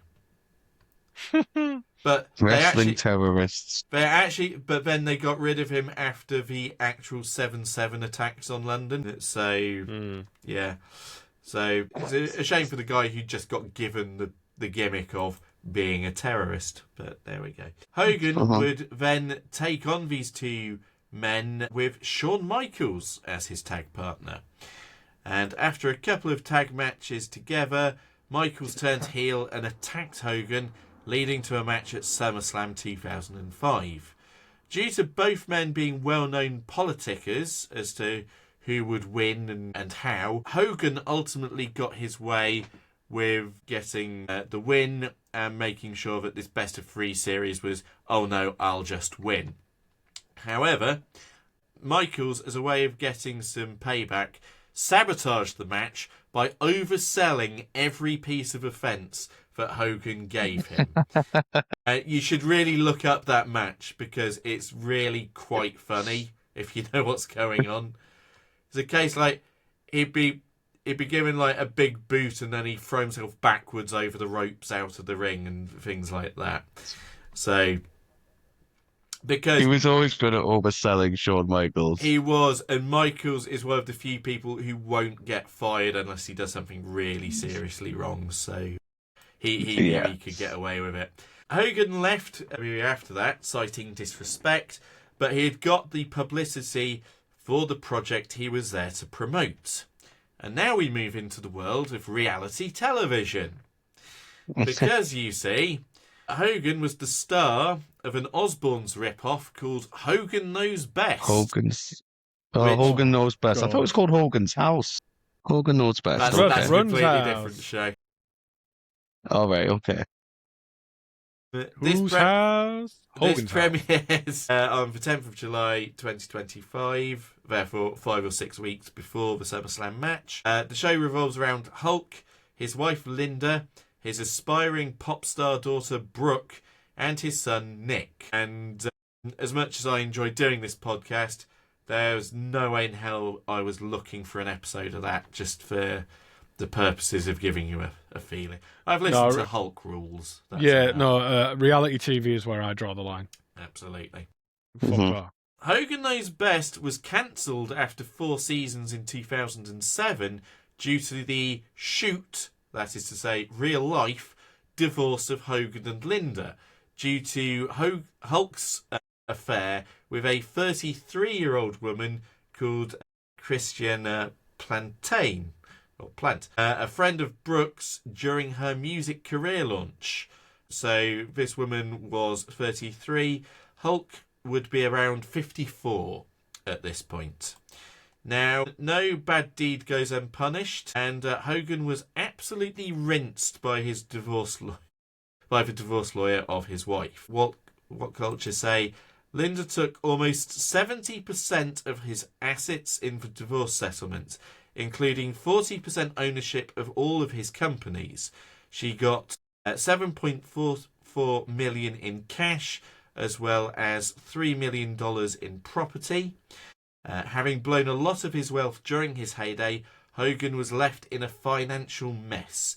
He had to quickly sell his Florida home by slashing the asking price and moving into rented accommodation. He later admitted that he contemplated suicide due to how bad the situation got. But Linda wasn't through yet. She released an autobiography where she claimed that she had put up with violence from the Hulkster, as well as him mentally abusing her during the marriage. She said Hogan was addicted to drugs and that he would kill her. That being said, Hulk Hogan passed away last year, and this very woman was at his funeral, whereas daughter Brooke was not. So Hogan, after the divorce, was down to his last $10 million. Your heart bleeds. Damn, you hate to see it. You really do. So, oh no, in need of some cash, he turns to 3 letters, TNA. tits and ass. Well, TNA, an acronym for total non-stop action, but also a play on T and A, both an acronym for tits and ass, and also a WWF tag team from 2000, was managed by glamour model turned wrestler Trish Stratus. Oh, Trish Stratus, yes. yes. We love you, Trish. Yeah. Hall of Famer. Oh, yeah. Having been Hall of Famer Trish Stratus. Eat your heart out, Angela White. Eat out Trish Stratus, Angela White. Damn right. Let's get that. That's a wrestling film podcast, isn't it? Yeah, I'm not even going to bother with the history of TNA. No. So TNA started as a series of weekly pay-per-views in lieu of having an immediate TV deal, which they finally got in May 2004. What set it apart from WWE is it had a 6-sided ring. Mm-hmm. And also had some wrestlers who'd never previously worked for WWE in a major capacity. They might have done the odd dark match that wasn't televised, but we're talking about names like AJ Styles, Christopher Daniels, and Samoa Joe. And it had a much more respected women's wrestling scene known as the Knockouts division.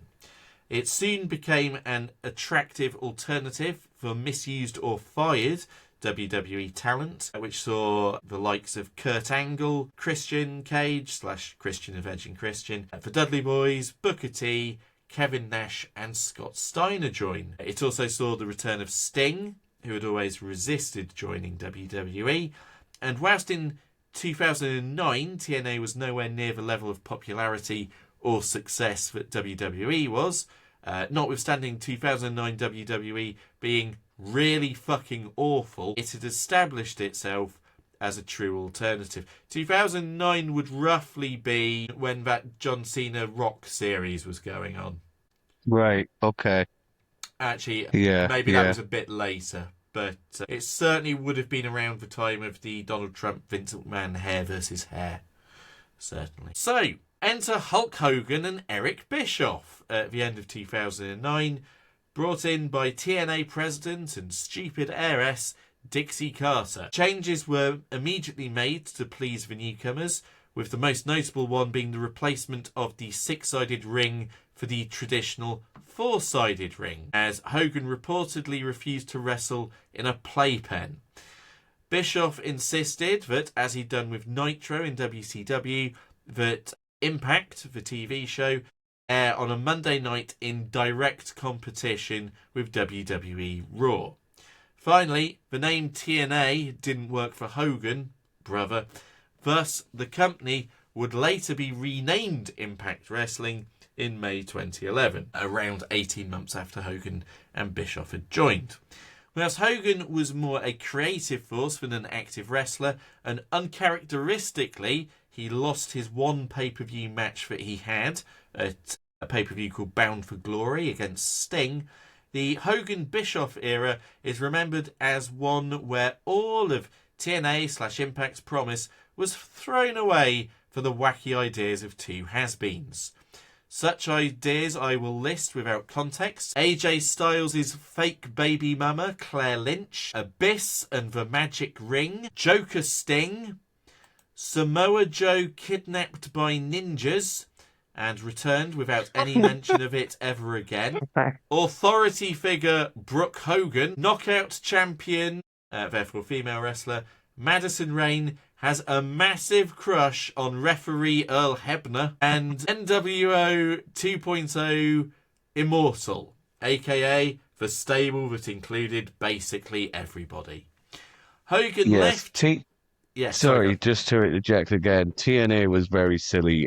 I've just looked something up because I remember you've just mentioned Scott Steiner was in there.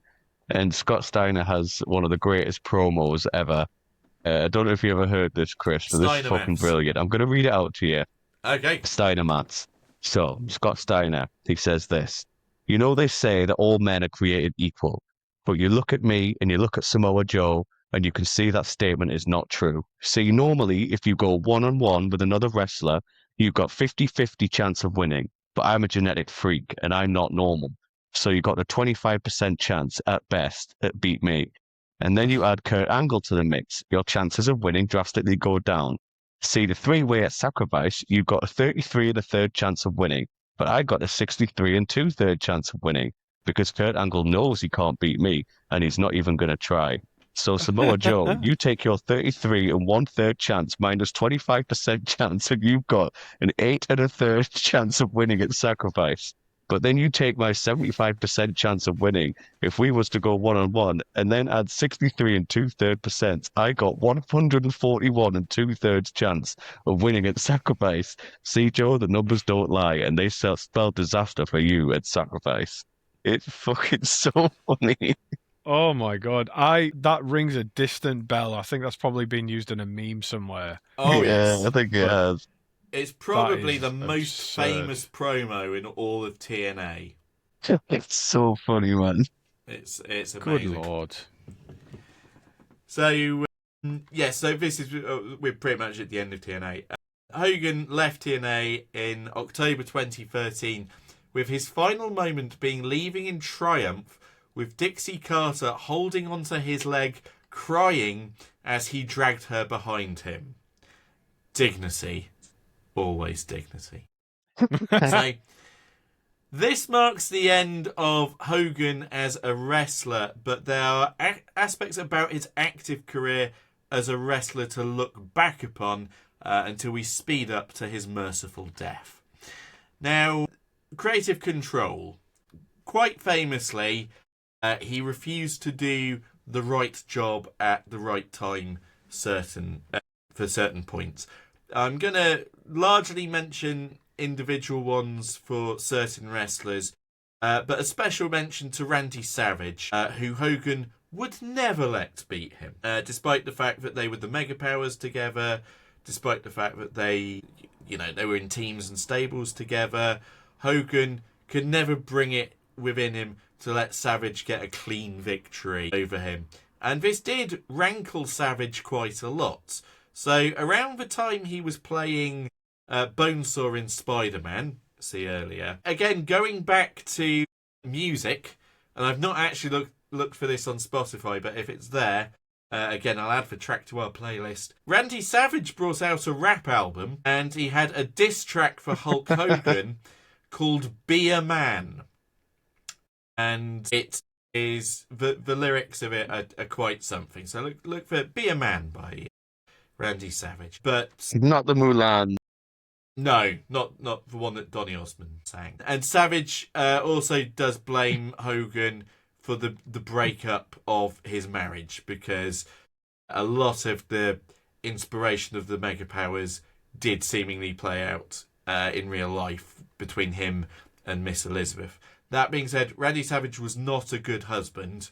He was very controlling and would lock her up backstage to stop her socializing with any of the rest of the locker room. Yeah, so they were always going to get divorced, but he does hold Hogan partially attributable for that. He refused to work with Ric Flair at WrestleMania 8 when Ric Flair was the WWF champion. So Flair instead worked with Savage in what was a very good title match. It didn't headline WrestleMania 8. That was instead Hogan, because he is Hulk Hogan, taking on Sid Vicious, or Sid Justice as he was known at the time. I don't know if you remember Sid, but he's also kind of notorious in the wrestling scene for two reasons. He's got the I'm twice the man you are and I've got half the brains. And then he had a very nasty leg break doing a move off of a middle rope, on live television. Wow. So I wouldn't. Is he not the guy from the Sex Pistols? There is a Sid Vicious in the Sex Pistols, but different guy. He always went through with the name Sid.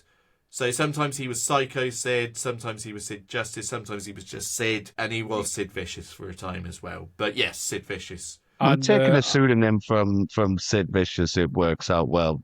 Much like there is another wrestler, a female wrestler, who calls herself Bonnie Rotten, who works with other wrestler Angela White sometimes. Well, I'm gonna bring up a wrestler that we'll have all watched wrestle when we were teenagers, Liz Vicious. My God. I knew you'd get it. Yeah, I thought you'd. That's a fucking blast from the past. That is a few blasts from. Jesus. I'm not registering that one.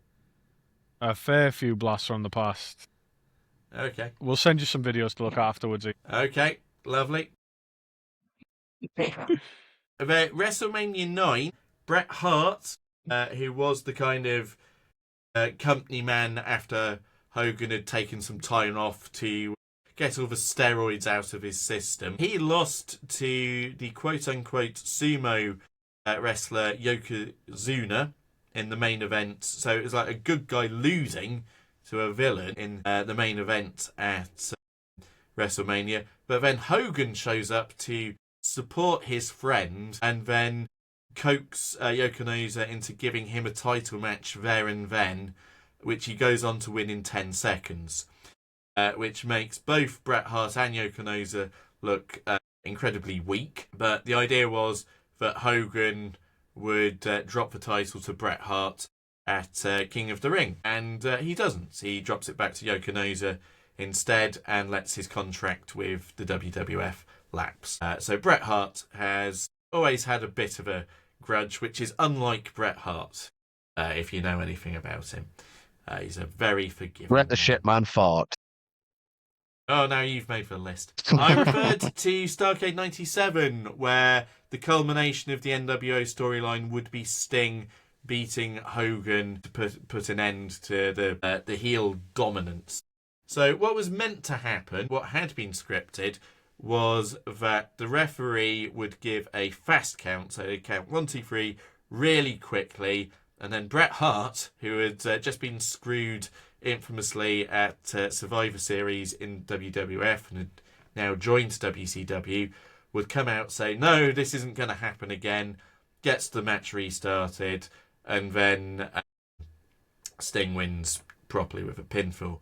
Now, that didn't work for Hogan on the day, despite the fact that 15 months of booking had been leading to that moment. So what happened was the quote-unquote fast count turned out to be a regular count, so it looked like Hogan had just beaten Sting completely legitimately, and therefore by restarting the match, it made the good guys look like wimps and crybabies and such like, and basically the next few months were just trying to like rectify that decision. So again, that was the kind of WCW losing its way. I mentioned obviously the Jarrett match at Bash at the Beach, which caused him to just take the title away because basically he wanted the title, which led to the writer Vince Russo shooting on him and calling him bold. 2002, the reason why it was The Rock who faced him at WrestleMania 18, is because the dream match would have been Hogan versus Austin, but for whatever reason, they could never quite come to terms with how that was going to play out. So The Rock has the memorable match with Hogan, and Austin takes on Scott Hall. And Scott Hall was a perfectly good wrestler in and of himself. He was known as Razor Ramon for most of his WWF stint, but it's just not the same. And Austin was very much on the outs with WWF that year as well. And then I've mentioned, again, I do recommend you look up the Shawn Michaels match at SummerSlam 2005, because him overselling fucking everything and Hogan looking angry about it is really quite funny. Now, we have some controversies. Chris, are you up to these controversies?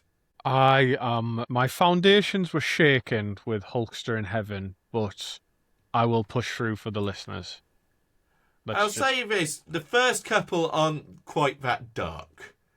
I think at most they're just either amusing or showing him to be a bit petty. They do get a bit more bleak towards the end. So the first one is around the time of WrestleMania 1. Hogan and Mr. T were on a talk show called Hot Properties, hosted by a comedian and actor called Richard Belzer, to promote WrestleMania. And Belzer asked Hogan to demonstrate a move on him. So Hogan puts Belzer in a front chinlock, only for Belzer to legitimately pass out. And as Hogan released his grasp, Belzer's head hit the studio floor and required 9 stitches to close up. God's sake, he botched that one. Hilariously, Hogan stayed in character following the commercial break, saying he didn't realise that apparently Belzer didn't do any physical training at all, and warned the audience, if you're not a professional athlete or a professional wrestler, don't try to copy what you see the athletes or professional wrestlers do on TV. So, Good save. yeah. Belzer sued Hogan for $5 million for assault 5 years later, which settled before it could go to court, and apparently he got £400,000 out of it, which Belzer used to buy a house in the French Riviera between Nice and Monaco, and christened it Shea Hogan. So he saw the funny side of it. The court case is also notable because Belzer's lawyers, who had agreed a retainer of accepting a third of the damages as their fee, argued that they deserved 50% of the damages due to how much work they put into the case. So the case actually continued between Belzer and his own lawyers as opposed to Belzer and Hogan, but the court sided with Belzer based upon the fact that the retainer agreement was legally binding. God, I hate lawyers. Anyway, Bastards. terrible people. I hate fucking forklift drivers. Oh, What's wrong with us? Apart from stealing your bitches. That's why. Right. Chris, I don't think you're going to like this one, although it isn't dark, but it'll infuriate slightly. Union busting Ventura by tattling to Vince. That fucker. In the run-up to WrestleMania 2 in 1986, Jesse the Body Ventura reckoned that it would work if King Kong Bundy, Hulk's main event opponent, agreed that the wrestlers employed by WWF formed a union so that they could negotiate better kind of employment rights. And others that he spoke to in the locker room reckoned that Hogan would need to be on board for it to work. So Hogan found out about it one way or the other and told Vince, basically. And Vince then called a meeting with the locker room, stamped all over it with threats of blacklisting them. And this was around the time that all of the territories was being swallowed up by him. Ventura, who was 34 and with blood clots in his lungs, which might inform why he thought a wrestling union would be a good idea, retired around this time as an in-ring wrestler, but he was also working on projects such as acting in Predator. And Hogan then later confirmed, years later, so this was in 1986, Hogan confirmed that indeed the union talk reaching Vince and him going to Vince happened when he was giving evidence in the 1994 steroid trial. Although his version of events was it was both him and King Kong Bundy together going to Vince, and that Vince said he already knew. Now, Ventura, who was unaware of the fact that Hogan had gone to Vince and had been good friends with Hogan, abruptly ended the friendship upon hearing this testimony, which explains why, when Ventura was on commentary for Hogan's title win in his very first match in WCW, he had made himself scarce. To this day, there is no wrestling union with WWE, or in fact, in general. WWE refer to their contracted talent as independent contractors as opposed to employees, to avoid various employment protocols it would otherwise have to observe. How often that... I hate that loophole exists. Uber. Fucking WWE. Who else? Who else does this shit? It's pretty much everyone who's like a gig economy, right? Only fans. Yeah, okay, possibly. Actually, I'm not going to throw out names. Maybe they make more money out of that. I might get in trouble if I just throw out names without actually knowing. We'll move on to Nick Hogan's DUI. On the evening of August 26, 2007, just 16 days after his fourth speeding ticket in 11 months, the 17-year-old Nick Hogan was driving his Toyota Supra and was involved in a serious crash in Clearwater, Florida. Nick Hogan and his passenger, the 22-year-old John Graziano, were flown to a medical centre. Hogan was released from care and was said to be okay. Graziano, a US Marine and a member of Hogan's pit crew, was not wearing a seatbelt. The eye and brain injuries he sustained were expected to leave him in a nursing home for the rest of his life. In September 2009, so this is 2 years and a month after the crash, Graziano returned to his home where he continued to receive full-time care. Hogan was charged with several violations for the crash, including a felony. He turned himself into the authorities and was released on £10,000 bail. He was charged with reckless driving involving serious bodily injury, use of a motor vehicle in a commission of a felony, a person under the age of 21 operating a vehicle with a blood alcohol level of 0.02%. 2 hours after the wreck, Hogan's blood alcohol content was 0.055%, so over twice that. The Hogan family issued a statement on how they were saddened that criminal charges had been filed against Nick and how John Graziano was not wearing his seatbelt, but Nick was. Because, and now this is my own analysis, the Hogan family are scum. Yeah.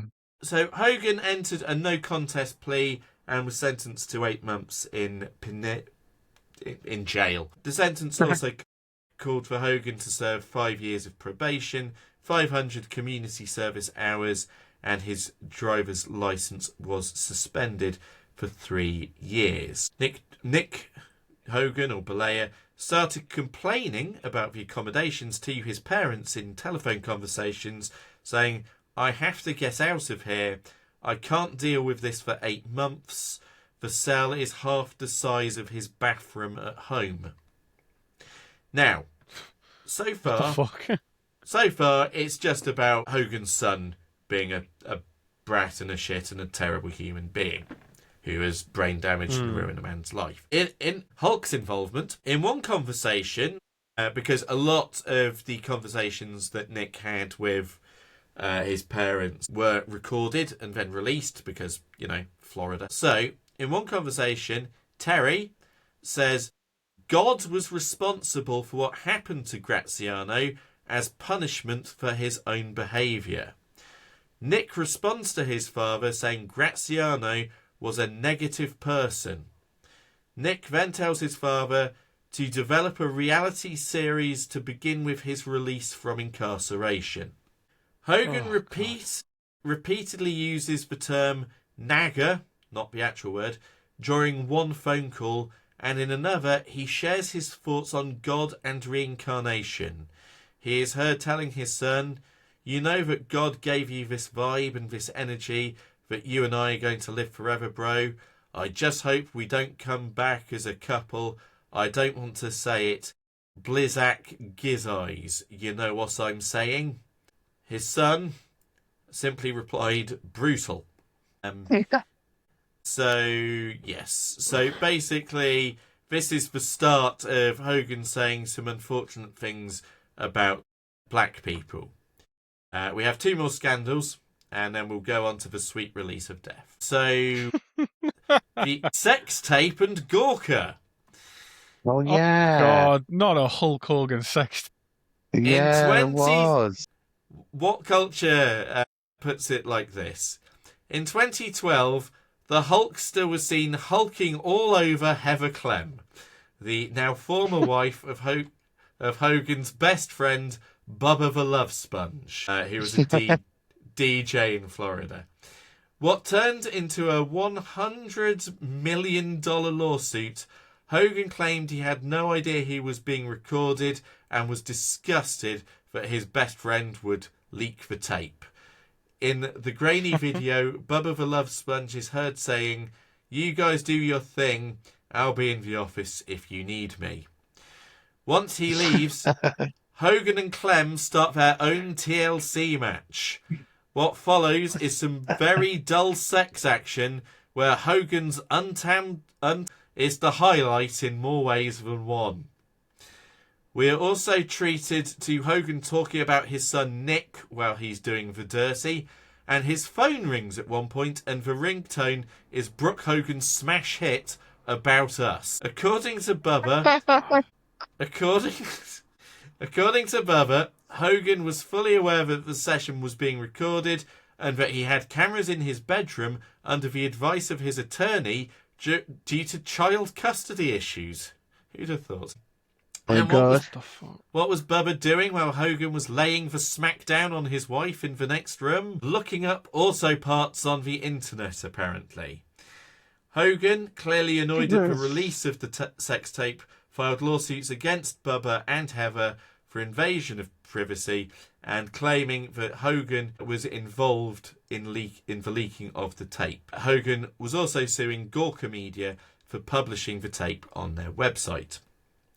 So, what the hell? Why? So, yeah, he's not. He doesn't even have the good grace to have a wank while his wife gets blarted. No, he's got things to do. Just goes next door, looks up car parts. He can watch it later. He needs to replace the gasket because his missus's gasket's just getting blown. Yep. So, your best friend secretly films you having sex with his wife in cameras planted around the bedroom for child custody issues. Fine. We've all been there. The Gorka lawsuit is what makes this really interesting and significant, not to mention harrowing and funny. Whereas the lawsuit against Mr. and Mrs. Love Sponge was settled within a matter of weeks, Hogan filed a $100 million lawsuit against Gorka, which was an online blog site that specialised in celebrity and media industry gossip, and had posted excerpts of the leaked tape in 2012. Hogan's lawsuit against Gorka was financially supported by PayPal founder and Bond villain Peter Thiel, who had beef as Gorka had outed him as gay in 2007. During cross-examination, Belair stated under oath that he and his character were distinct people, by way of example, by stating that Hulk Hogan does have a 10-inch penis and Terry Belair doesn't. He said that under oath in a court of law. Peter Thiel, or Peter Thiel as in Palantir? Yes. And PayPal, yes. And Facebook, yes. As in one of the most evil people in the fucking world. Yes. Gee, Gorka? Yes. This honestly just proves that, like, to billionaires, like it's just people are just a game. It's just fun. Yeah. This guy Life's is just a game. like, and because it's America, the jury ruled in Hogan's favour, awarding him $115 million in damages, $15 million more than he'd asked for, which ultimately bankrupted Gorka and saw them go under. Hogan agreed to accept. Peter Hogan Thiel agreed didn't to have that accept much money. $31 million from Gorka as a final settlement. Good lord. You remember Gorka, Chris? I do, like, vaguely, yeah. It was a while ago, but like it seems like in the last, 10, 15 years, there's been like a lot of media outlets that have went under, which quite handily paves the way to have just a few massive monopoly medias, which are all seem to be owned by right-wing billionaires. Trump allies, Funny that. Yeah, Yeah, I don't funny know how that anything happens. about Gorka. I've never heard of Gorka. I thought a Gorka was something that famous wrestler Angela White does when she tackles a shaft. Well, there Gork, we go. Gork. It's pronounced shake, and he's dead. Oh, sorry. Okay, I've got one more controversy, and this one's titled "The Bad Racism." Good, as long as it's not coming after the good Yeah. racism. The fallout from the Hogan sex tape was nevertheless problematic for Hogan, notwithstanding the amount of money he'd received. The embarrassment aside, it turns out Hogan said a wee bit more than simply talking about his son whilst boning his friend's wife.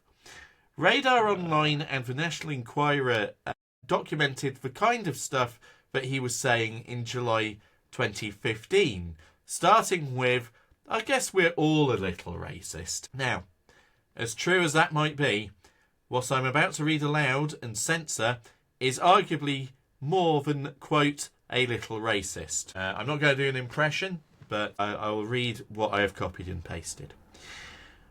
"She is making some really bad decisions now," Hulk said. "My daughter Brooke jumped sides on me. I spent $2 to $3 million on her music career. I've done everything like a jackass for her. The one option Brooke had, Brooke's career besides me, is to sell beach records." At that point on tape, the former Hogan Knows Best star bemoaned how a black billionaire guy had offered to fund her music career. "I don't know if Brooke was fucking the black guy's son. I mean, I don't have double standards. I mean, I am a racist to a point, fucking naggers. But then, when it comes to nice people and shit and whatever, I mean, I'd rather, if she was going to fuck some nagger, I'd rather have her marry an 8-foot-tall nagger worth $100 million, like a basketball player. I guess we're all a little racist. Fucking nagger." In response, Vince McMahon, who himself had said nagger on WWE programming in a segment with John Cena and Booker T, Yes. had Hogan cancelled by way of terminating his Legends contract with the company, removing him from the WWE Hall of Fame, scrubbed as many references to him from their website as they could, removed him from their video games, and withdrew his merchandise. Other retailers withdrew his action figures and merchandise as well.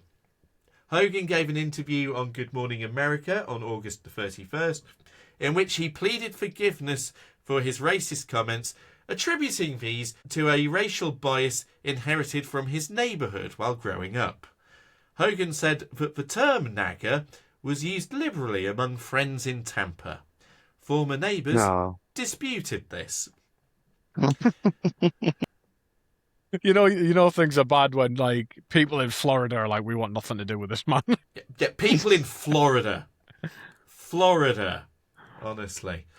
Florida man is like, I have no association with Hulk Hogan. I just want to make that perfectly clear. Yeah. Now watch as I drive my car 107 miles an hour through a 45-mile-an-hour school zone. Yes. Because bad people look out for one another, Vince McMahon brought Hogan back in from the cold 4 years later in 2018, stating, "I knew he wasn't racist.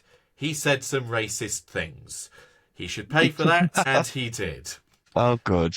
This resulted in Vince reinstating him in the Hall of Fame and arranging a locker room meeting so that Hogan could go in and formally apologise to the roster for his words, deeds and actions, given the number of black wrestlers employed by the company who had expressed... Do you reckon, like, was this televised, Ian? Cause, No, like, no. Oh, okay, right. Because I'm just imagining he says, "I'm really sorry about what I said about you people." Yeah, exactly. We're getting there. You know, I know what you guys get like. Given the number of black wrestlers employed by the company who expressed unhappiness with the original comments when they were released. How did it go down?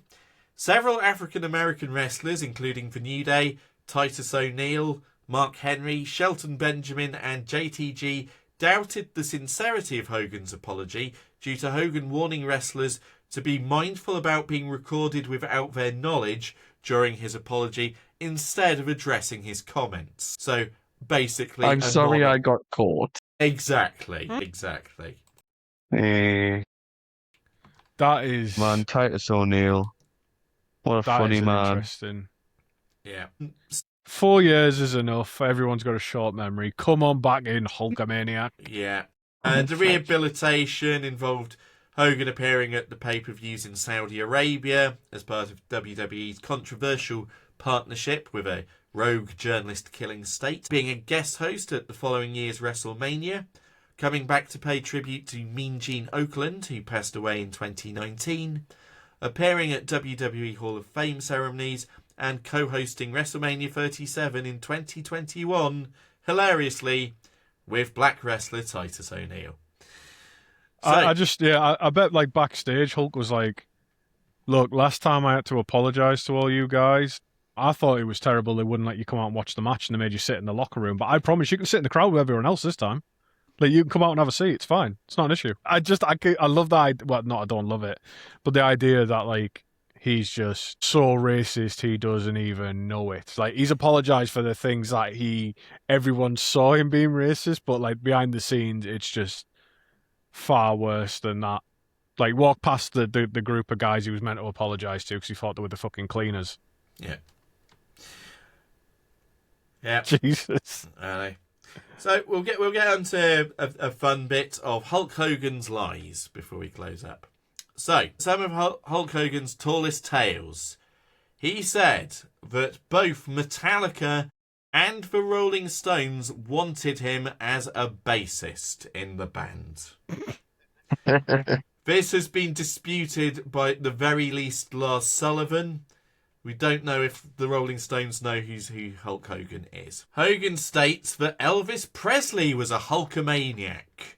Elvis died 6 days before Hogan's very first match when he was the masked Super Destroyer. Come on, if James Bulger can be a Hulkamaniac, then so can Elvis. Sure. Anyone can be a Hulkamaniac. Yeah, you're conscripted into the fan base. He says... You serve at the pleasure of the Hulkamaniac now. He says that at his peak, he worked 400 days a year. And he doubled down by saying because if there was so much flying between America and Japan that crossing over the international date line made that actually real. That is, of course... Who's been doing maths with Scott Steiner and Terrence Howard? Yes. Terrence Howard. I mean, That's a deep cut. that's one of those things where, like, I don't know enough about the maths involved in that I might just have to believe him on that one. That might not be technically a lie. I don't know. Moving on. He said that he was offered the George Foreman grill, but was out picking up his kids and/or opted for a meatball maker instead. Now, Foreman has heard this, and Foreman is actually willing to believe part of it. But given his propensity to lie, I don't think you get passed up on, a grill product or a product to endorse just by missing a call if you're out picking up your kids. True. He said he could potentially have been a pro baseball player on the basis of how good he was at mini league softball as a teen, although there are no records in the softball leagues in Florida around that time for a Terry Bollea. Apparently he was offered the lead role in The Wrestler, the Darren Aronofsky film that won Oscars starring Mickey Rourke. Darren Aronofsky has disputed this. He says that he partied with John Belushi after WrestleMania 2 in 1986. John Belushi died in 1982. And on a similar beat, he said that Andre the Giant passed away 3 days after the WrestleMania 3 slam, tearing all the muscles in his back. Andre the Giant would beat him or take him to a no contest in the WrestleMania 4 tournament to crown a new champion, and didn't die for another couple of years after that. So there we are. Hulk Hogan's a liar. He's an idiot. Do you want me to go into his death, or just? Yeah, we might as well. It might as well. It'll be a long one. He died. Politics and death. In 2008, Hogan apparently endorsed Barack Obama for president, but in 2011 recanted his endorsement because apparently Obama used the Real American theme song without his permission during that year's White House Correspondents' Dinner. So Hogan instead endorsed Mitt Romney, running against Obama in 2012. In the run-up to the 2016 presidential election, Hogan said he wanted to be Donald Trump's pick for vice president. Mm-hmm. Hogan formally endorsed Trump for president at the 2024 Republican National Convention. He also spoke at the 2024 Trump rally at Madison Square Garden, which I don't know if you remember had the Kill Tony guy refer to Puerto Rico as an island of garbage. No. And it was just seen as basically a very right-wing rally. January the 6th, 2025, not the other January 6th, Hogan made his final appearance at a professional wrestling event during the Raw debut on Netflix, where alongside Jimmy Hart he cut a promo advertising his Real American beer. Hogan was heavily booed by the crowd, which received widespread coverage in the media, which was blamed on his support for Trump and the episode of Raw coming from Inglewood, California. California being a blue state, Inglewood being a majority Hispanic and black area of Los Angeles. Hogan was said to be disappointed but not angry. In May, Hogan underwent a cervical discectomy and fusion operation. During the procedure, his phrenic nerve, which helps the diaphragm contract and expand, was severed. Close friends Jimmy Hart and Eric Bischoff note a rapid decline in Hogan's health following the surgery. Hart shared that Hogan avoided visitors to prevent infection, while Bischoff recalled Hogan sounding weak and expressing embarrassment over his condition. Hogan died in Clearwater, Florida, on July 24th, 2025, at the age of 71, when he was in the process of doing therapy, having returned from hospital. The official cause of death was acute myocardial infarction, or a heart attack. His medical records stated he also had chronic lymphocytic leukemia as well. And just last month, last month by the time this comes out, A report into Hogan's death, an official investigation by the Clearwater Police Department, had determined that he died of natural causes and that his health had been very poor since the surgery, and therefore it's not a surprise he died. Hogan has been described as one of the largest attractions in professional wrestling history, and a major reason why Vince McMahon's expansion of his promotion worked. Dave Meltzer, the wrestling historian and journalist, stated, "You can't possibly overrate his significance in the history of the business, and he sold more tickets to wrestling shows than any man who ever lived." Hogan himself had previously said he was the second greatest wrestler ever after Ric Flair. Bret Hart has issued both praise and criticism for Hogan, lauding his look and describing him as a hero to both fans and fellow wrestlers, but calling his in-ring abilities very limited. Lovely stuff. And yeah, I've talked enough, frankly. So that is everything that I've got on Hulk Hogan. All right. Yeah. Curse you. Fuck you. Wow. God damn. That was startlingly scummy. Depressing. What? Yeah, I mean... But, I mean, the parallels to someone like Trump is fucking unbelievable. That's crazy. Yeah, cut from the same cloth, aren't they? Yeah, like like that's very interesting to know that Trump is not really like a one of a kind type guy, because he's Hulk more of a Hogan symptom is very much the same. of a general problem of that kind of person in America. Yeah, it's wow. Just it's what a weird guy. Yeah. He is Yeah, a weird just guy. A very weird guy. Like wrestling. Well, yeah, it seems like a symptom. Like how many other wrestlers are like that? I mean, who was that guy who shot himself? Chris Benoit. Hung himself after killing his wife and child. Yeah, after killing, Yeah. call it a family annihilation. It's called in the business, which is Great name for a Whose band. business? The family The true crime annihilation business. the true crime business, I guess. Right. Wow. I honestly Ian, hadn't got... I'm also gonna curse you, just so you know. Just throwing that in there, because I already knew quite a lot of this. It was nice to delve into a piece by piece and year by year part of his career and recognize all the names and kind of know where we were in aspects of it. And I'm cursing you for a reason that may not translate properly over to listeners by the time this is edited, but your microphone has been so hard to keep up Oh, with. I'm sorry. It's I've managed because it just goes Yeah. really quick, but it's like listening to my daughter do a 2-hour podcast. Very, very fast. I've never heard you speak so fast. And after a 12-hour shift, my brain now wants to shrivel up and die again. So curse you, but thank you as well. Yeah. And fuck This you. episode, I kind of went like this. Like it was amazing hearing about his year by year breakdown of his wrestling career, and then you start diving into the man, and you're like, oh, what a fucking twat. Welcome to... Yeah, what a Yeah, gimp. Jesus. Yeah.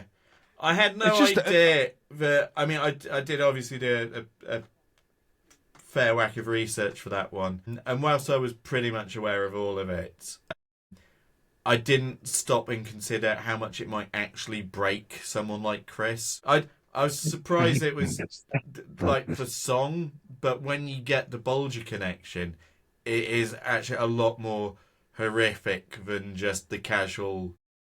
It's so left field, like it's so like specific and like close to home to us as British people, and it's just like why you've got literally nothing to do with this Hulk Hogan. Why are you doing this other than you being a fucking moron? Like, oh my God, the Hulkamania has stopped. Yeah, yeah, I mean, I could. Yeah, to me, he was like one of the faces of wrestling. I knew nothing about any of this. I think this is the first episode where I am genuinely just like, fuck, that hurts, because I tie wrestling in so much with a particular part of my childhood. Right. before you grow up and you realise, like, yeah, actually, yeah, your family can be cunts as well. Like, so for, like, like, not to get, like, too emotional, but, like, by the time my uncle died, I hadn't spoke to him for, like, 7 or 8 years. But I always have those memories of being a kid and, like, and him and his friends, like, wrestling and all that. So you poisoned that, you fuck. Well, no, Hulk's poisoned that, the fuck. Yeah, you didn't do it. Gee. I'm just a humble narrator.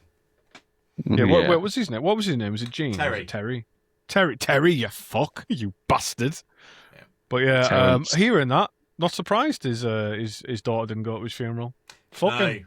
She seems to be like the most level-headed of all of Yeah. them. Play fucking...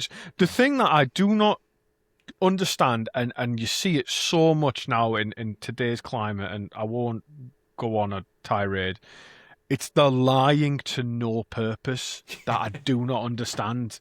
That it's like, you are rich as fuck. You've got all the money that you could well, he did spend it in a lifetime, but he's He was financially up and set down. for life. Yeah. Well, he's financially set for life because he died soon after he went broke. So, well, he was on the outs, but whatever. But, like, you've got more money than most people will ever see in lifetime, and you still lie to no purpose. Lying about the George Foreman grill. What's all that about? Joe, that's like... Do you remember that film that Lisa Kudrow was in after Friends about the school reunion? Romy and Michelle's high school reunion. Yeah. And they claimed that they invented the sticky notes. Post-its, yeah. Yeah. It's just like, it's lying to, like, no purpose. It's like, what, George Foreman grill? Like, what's the point? George Foreman will batter you. Yeah, it's like it must be a deep psychological thing that's wired in people's brains. So no matter what your actual way of life is, you will still be this pathological and compulsive liar. We've probably known millions at work. Well, and, like, through my in next our point, life. funnily enough, my next point was going to be, was he so successful because of this ability to lie? Maybe. Just Maybe. no I sell the don't truth. think it harmed. Yeah. I think the best example of that is the idea that he would immediately stamp down on the union kind of aspect, because that so much benefited him that if he stays like the golden goose at the top of everything, great for him. Not so great for people. Well, Peter Dinklage did exactly the same thing. He's pulling the ladder up behind you. That's what you do. Is that, like, you rise above, and like Peter Dinklage took Yeah. he called out, like, Hollywood for using little people in films, which ended up taking a lot of work away from little people. Whereas after he'd made all his money, after he'd got his fame, it's pulling the ladder. You get up and you pull the ladder up behind you so that people can't come up after you.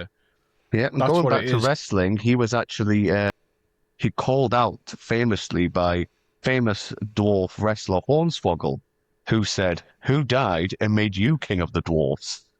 Legit. I can't wait to see that film. King of the Dwarves. King of the dwarves. King of the dwarves. King of the dwarves. King of the dwarves. There probably is a Tolkien character who is King of the Dwarves, but But don't There mention are that. many. You'll get... There are many. No, I won't. No, that's come from a place of curiosity. That's fine. That's what I'm all about. There are many, Ian. There are 7 clans of dwarves. We only see one of them in Lord of the Rings. We don't have time to talk We about don't. any Don't of them. have time to talk about them now. They're called the Longbeards. They're Durin's for. But yeah, Hulk Hogan again. It's that union busting. That is truly despicable. When you see, like, there's documentaries about the tactics that, like, union busters use, and there was one where a Chinese factory came to America, and some of the stuff they did was, like, they offered people like $2 more an hour or whatever, but it meant that there was a lot less actual rights. So it's proper despicable stuff. yeah. You being sent to bed now. I know they say don't speak ill of the dead, but I've never kind of abided by that. So fuck this guy. What an arsehole. Yeah, fuck him. Fuck him. They always seem to live for fucking shit long as well. Nah, he 71. wasn't that old. Yeah. Yeah, good innings. Yeah, my dad's overtaken him, so that's So's your Yeah. grandma. yeah.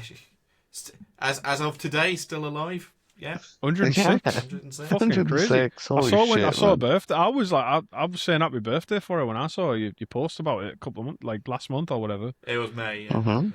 Yeah, I was just like, Jesus. Well, oh yeah, you got 6 minutes till it's July. Yeah, oh yeah. Thank you, Ian. I mean, fuck you, but thank you.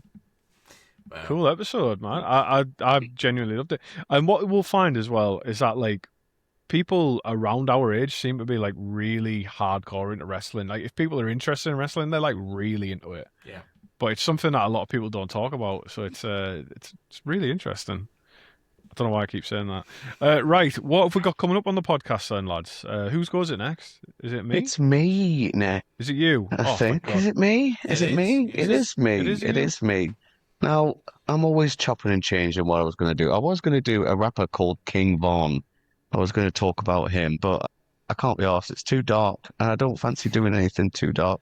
So I am just going to talk about something that I do know a lot about for once, and I'm very interested in, and it is going to be Pokemon cards, Pokemon card investing, Pokemon card grading, and the controversies that have surrounded and currently surround investing, grading, scalping, and all that bollocks.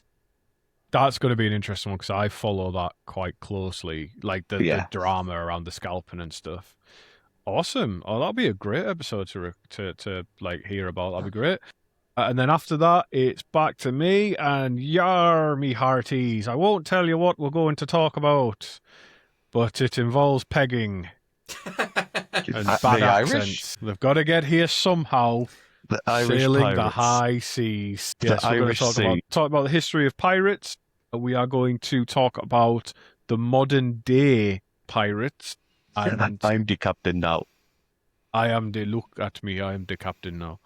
And how there is actually a way that you at home can fund piracy expeditions if you want to. Right Yes, now, you're going to there be telling is me about something this. called the Pirate Exchange, and it's actually got recorded returns. Pay you invest, they go out and kidnap, hopefully the French, and then you get a return on your investments. We'll also discuss why the word barbecue and the word pirate are actually very, very closely related with a common origin.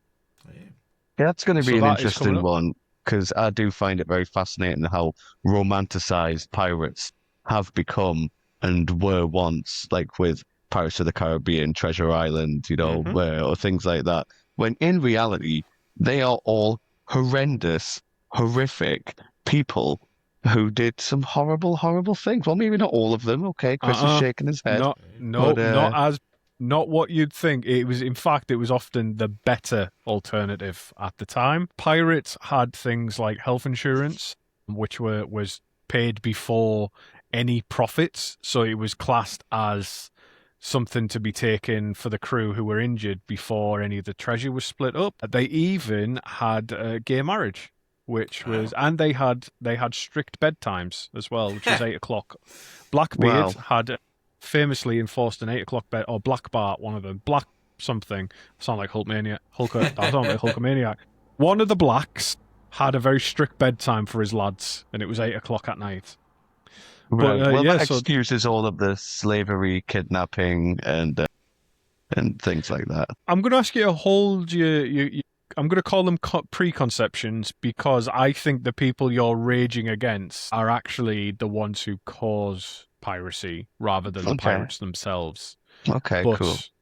we'll get there because it's a very fascinating, especially the modern day piracy stuff, because there's some stuff now happening that isn't technically piracy because it's just a political act, whereas piracy was, but anyway. But yeah, that we won't go too much more into that because, as you can tell, I'm very excited. I'm also excited for Nathan's. This podcast's mainly just to sate my curiosity, to be fair. So it's doing its job there. And Cool. Ian, I nearly called you by the name you've called yourself in the studio there. Ian, what do you have a plan for your episode? Are we finally going to hear about Iron Gorge? Is that the one in the Midlands? Yeah. Potentially. Well, we were until I started laughing while I said it. But we'll see. Awesome. Right. Well, it is midnight, and because I'm a man, I'm going to go and walk my dog with no fear, which is a horrible flex. But it was just one of my neighbours mentioned it to me while we were walking together. We were walking the dogs together at night, and she was like, "Oh, I wouldn't be able to do this if you were here." And I was like, "What do you mean?"